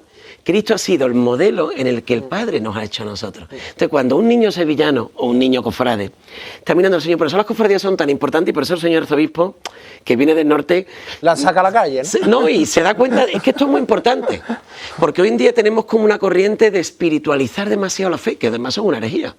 Una herejía y además un inhumanismo terrorífico. Es decir, los pares de la sospecha y toda la filosofía y el ateísmo, en el fondo es muy trágico, porque cuando lo queremos todo hacerlo muy espiritual y muy puro... La Semana Santa íntima, como dicen, ¿no? Para traducirlo a... Excesivamente íntimo. Vale. Bueno, pero más íntimo es San Onofre, nos espera el Señor, que quiera Semana Santa íntima, tiene San Onofre ahora mismo abierto para irse. O el jubileo circular en la ABC para irse. Exacto. Nada más íntimo que... O cada sagrario de su parroquia, que a veces está el pobrecito mío, como decía Samuel González, solito, ¿no? Aquí porque nuestro amigo hay que entender, venga, que le quiero dar paso a Nolasco. Inmediatamente te doy la palabra, Nolasco, porque hay que entender dos conceptos, Curro, en el tema del culto. Ya Jesús antes lo ha apuntado cuando estaba hablando del misterio del Señor en el desprecio de Herodes, de la Hermandad de la Amargura. Cuando nosotros veneramos a la imagen, lo que tenemos que pensar es que lo que estamos venerando es algo que se está perdiendo, ese concepto, que es el misterio. Exacto. Porque el concepto de misterio y el concepto de lo trascendente son dos conceptos muy importantes que se están perdiendo. Antes ha puesto el dedo en la llaga Antonio cuando ha comentado de ciertas corrientes, como por ejemplo los testigos de Jehová, que vienen, te encuentran 4 frases que se han aprendido en 2 cursillos al darte la revista, que por cierto creo que pagan ellos. Y que son imágenes, ¿eh? Y ellos ¿qué defienden? Porque no lo sepa. Cuando viene a darte la revista y tú la rechazas, y tú le dices que tú lo que crees es en el misterio de Dios, te dice que no, que Dios no tiene ningún misterio. A partir de eso, cuando a mí una persona de esa me viene y me dice que Dios no tiene ningún misterio, yo le digo 2 cosas. Primero, usted no tiene ni idea de lo que está hablando, porque la propia encarnación del Verbo de Dios para el hombre, por nuestra reducida naturaleza y nuestros reducidos conocimientos, es un misterio que nuestra inteligencia no alcanza a descifrar, con lo cual usted no tiene ni idea de lo que está hablando. En segundo lugar, usted es un hereje. Pero porque entiendo que ellos no veneran a imágenes, ¿no? No, es que son Pero muchas es una cosas más. incongruencia, de una falsedad, Vale, porque bien. las tienen en revista. Bien, claro. Las tienen en revista. No las te las traen. añade todo lo que quieras. No, mira, de lo que siguiendo con el hablando. tema del protestantismo, en Centro Europa se ve perfectamente cómo muchas iglesias tienen imágenes y tú dices, me genera confusión si los protestantes, si los luteranos, los calvinistas no tienen imágenes o no las veneran porque las tienen decorativamente y porque al final la imagen se ha mantenido durante 2000 años de cristianismo porque siguen siendo Biblia del iletrado y catequético, sigue siendo algo catequesis. Y muchas veces yo que me dedico al arte, pues se repite hasta la saciedad eso de que una imagen vale más que 1000 palabras. Totalmente. ¿Recordáis la carta que le escribe Federico García Lorca? Le escribe una carta desde Nueva York a su madre y le dice lo que echaba de menos el apasionamiento del catolicismo español. Totalmente. Y él había estado en la Catedral de San Patricio y ve esa frialdad del culto protestante. Que además, fijaos en lo que hablábamos, ¿no? Si el hombre desde la antigüedad más grande, en Atapuerca, no hay un descubrimiento arqueológico y paleontológico donde no se descubra que el hombre ha querido abrir los cielos. Sí, señor. El hombre siempre ha tenido necesidad de trascenderse. Sí. No hay ningún descubrimiento antiguo de la antigüedad, no se ha descubierto hasta la fecha ningún pueblo ateo de la antigüedad. No se ha descubierto. Se me multiplican las manos ahora mismo. Y eso se ha abierto en la encarnación. Te lo dice eso se ha abierto. El catecismo. Eso es lo que vemos. Lo que está diciendo, eso es lo que tocamos. Sí, pero lo que está diciendo Antonio lleva toda la razón y te lo dice el catecismo con un concepto muy bonito. El deseo de Dios que tiene el hombre. Señor. ¿No las cogéis, Romano? Apunto ya para acabar mi intervención que, volviendo al tema de Oriente, que también estamos reflejando, y sobre todo Jesús con el hecho del beso al icono, en el Oriente, que al final es un poco la raíz de nuestras representaciones, sobre todo la parte más antigua, siempre se ha dicho que los pintores de iconos no los pintan, los escriben, son iconógrafos. ¿Eso qué quiere decir? Que ellos entienden que la representación de lo sacro, de lo divino, es una pintura mejor que una reproducción tridimensional, que puede ser una escultura, pero que se tiene que hacer siempre con unos parámetros y con una educación. Y lo rezan, hacen ayuno, sí, hacen penitencias. Una pregunta, Romanov. Sí. Amigo, compañero, ¿es correcto arrodillarse ante las imágenes? Claro, porque ahí tienes al Santo Padre delante de la Inmaculada del Postigo. Porque, que además no estaba previsto. Exacto. Tú no te estás arrodillando delante de la Inmaculada del Postigo, sino delante del misterio de la Inmaculada Concepción, que es diferente. Y le estás diciendo a la Virgen del Cielo qué bonita eres, qué guapa eres, qué pura eres, qué linda eres. Exacto. Y cada vez que lo hacemos, la Virgen se derrite. Y ahí lo tienes al Santo Padre de nuevo delante de la Virgen del Rocío. Y eso es para reventar. ¿Y de quién te estás arrodillando? Pues realmente te estás arrodillando delante de la presencia de la Santísima Virgen y del niño, del propio Cristo. Lo que no se le puede hacer es la genuflexión. La genuflexión. Vale, que hay que diferenciar. Hay que diferenciar. La genuflexión ha quedado reservada en el culto católico, aunque hoy en día estamos en crisis. Yo tengo un amigo jesuita, el padre Diego Muñoz, que está en Portaceli, para los que queráis, que es el último misionero popular, el gran devoto del padre Tarín, y él siempre dice, si te agachas al suelo para coger un billete de 5 euros, te puede poner de rodillas en la misa. Perfectamente. Y es muy bonito porque lo estamos perdiendo, aunque ahora mismo, también hay que decir la verdad, hay una gran cantidad de jóvenes que lo están recuperando. Hay que volver a hacer la genuflexión. Cuando sale su majestad los impedidos, cuando sale la procesión eucarística en el corpus, cuando pasa el Señor, y aunque tú pases 10 veces, hay que hacer la genuflexión. Siempre. Es el primer mandamiento de la ley de Dios. Es precioso, ¿no? Los judíos, el mismo Señor lo tenía en una cajita en la cabeza, ¿eh? ¿Te acuerdas cuando los programas de la pasión que le hablábamos? Sí. Y lo tenían y lo tienen en las armas de la puerta, ¿no? Amarás al Señor tu Dios con todo tu corazón, con toda tu alma. A Él solo le rendirás culto, ¿no? Es decir, a Él solo adorarás, a Él solo te pondrás de rodillas. Y cada vez que nos ponemos de rodillas, ¿eh? Cada vez que hacemos la genuflexión en el sagrario con la pierna derecha, ¿eh? Le estamos, aunque seamos zurdos, le estamos diciendo al Señor, tú eres lo único grande, tú eres lo más grande de la vida, tú eres el sentido de la vida. Y qué importante, Antonio, tú concluyes, Bermúdez. Para concluir, gracias, Curro, qué importante es, Antonio, tener siempre presente las palabras de Jesús en el Evangelio, porque hemos dicho, ¿y qué es rendir culto? ¿Y cómo tenemos que rendir culto? Es el propio Jesucristo el que en el Evangelio nos dice, hay que rendir culto, adorarás solo a Dios, pero además tiene que rendir culto en espíritu y en verdad. Exacto. ¿Eso qué significa? No solo con la oración, sino también con nuestra vida, con nuestros actos, de tal manera que nosotros estemos en comunión con Dios gracias a la acción del Espíritu Santo, que es lo que nos permite el participar en esa suprema unidad entre lo humano y lo divino. Exacto. Para eso dice San Pedro Crisólogo, y remato con esto una frase preciosa: haz de tu corazón un altar. Total. Toma ya. Ole. Bueno, Jesús, este programa no puede terminar sin Iván Peluquero, pero sé que antes me quieres decir Quiero algo más. decir una cosa que decía mi Venga. amadísimo Papa Benedicto XVI. Venga. Con respecto ¡Ay! a las imágenes, me voy a... Esto es Mira, directo, esto ya es directo. esto ya es la cosa como Lola Montero, pero bueno, mira, he Como hablado... Carmen Sevilla. O como ¿no? Carmen Sevilla, pero fíjate, he hablado del Papa Benedicto y me he puesto de rodillas como el Santo Padre lo Toma merece. ya. Fijaros lo que decía de Venga. las imágenes en la sociedad actual. Hoy más que nunca en la civilización de la imagen sagrada, porque las imágenes son sagradas, puede expresar mucho más de la misma palabra, desde el momento que es sobremanera eficaz su dinamismo de comunicación y de transmisión y del mensaje evangélico. O sea, Amén. que el propio Papa Benedicto te lo decía, es un complemento perfecto para el Evangelio. Y esto lo dice el Santo Padre, no yo. Iván Peluqueros también es un complemento perfecto. Hombre, tu para pelo. mí no, lógicamente, a ver si un día Iván Peluquero saca algo de depilación o algo de eso, que la verdad es que nos vendría muy bien. Pero, queridas amigas, ahora mismo vienen carnavales, viene un montón de cosas. Si queréis llevar a vuestros novios, a vuestros esposos, a vuestros hijos, que estén estupendamente bien, Iván Peluqueros, lo mejor para tu pelo. Famoso en el mundo entero, Pero solo para caballeros. Toma ya. Por cierto, Romero Padilla, padre, muchísimas gracias por venir. Un placer, como siempre, que te prestes a estos temas tan importantes para la audiencia, y te regalo estas varitas de incienso de Palacios de Incienso para que las quemes cuando estimes oportuno. Así Qué que bonito. muchísimas Y además, gracias a ti, Curro, porque haces posible también estos ratitos tan bonitos, además con tan buena compañía, y porque además es precioso, ¿no? Es como la imagen hoy es muy plástica, es muy real. Hoy en día que buscamos una historia bonita de Instagram, una foto que comentamos en X y en nuestra vida diaria, ¿no? En Facebook, todos buscamos una imagen bonita. Pues la imagen más bonita de Dios es Jesucristo, y su criatura más bonita es la Virgen, su madre, ¿no?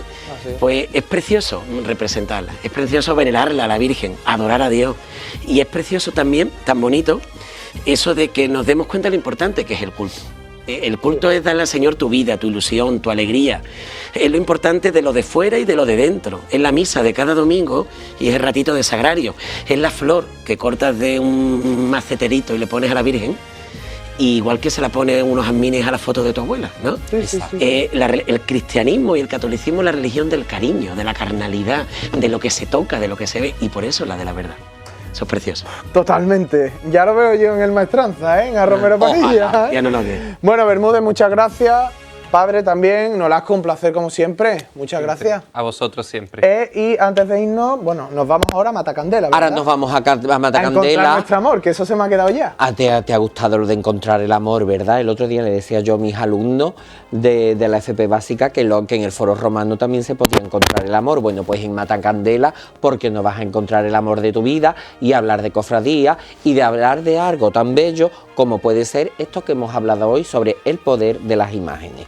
Pues ya saben, a Matacandela, tu taberna, cofrade en el corazón del Arenal, y si tienen algún problema legal, fíjate el pareado que bien me ha quedado, acudan a GRC Abogado, que eso lo hacías tú. ¿Cómo era lo de GRC Abogado? Bueno, GRC Abogado, si has tenido un accidente, si te has quedado viuda, los divorcios, si estás pensando en divorciarte, cualquier cosa de esa, GRC Abogado, que es especialista en todo este tipo de asuntos un tanto espinosos. Tenemos que también encontrar un pareado a GRC Abogado. No lo voy sé. a decir el que he pensado. No lo sé, no Pero lo al sé. GRC Abogado algo se me ocurrirá. tenemos Eso que sale encontrarle un pensamiento como el que yo tengo mío, ve a colgado en mi buscarla. mente. No lo sé, ya verá. Bueno, gracias a todos, señoras y señores. Nos vemos la semana que viene, el próximo miércoles. Comenzamos ya la serie escultórica que nos llevará hasta Semana Santa con el primer episodio sobre las imágenes anónimas, y en la segunda parte hablaremos en nuestra tertulia musical sobre la familia Font de Anta. Hasta entonces, tengan siempre la esperanza y la amabilidad de ser felices. Muy buenas noches.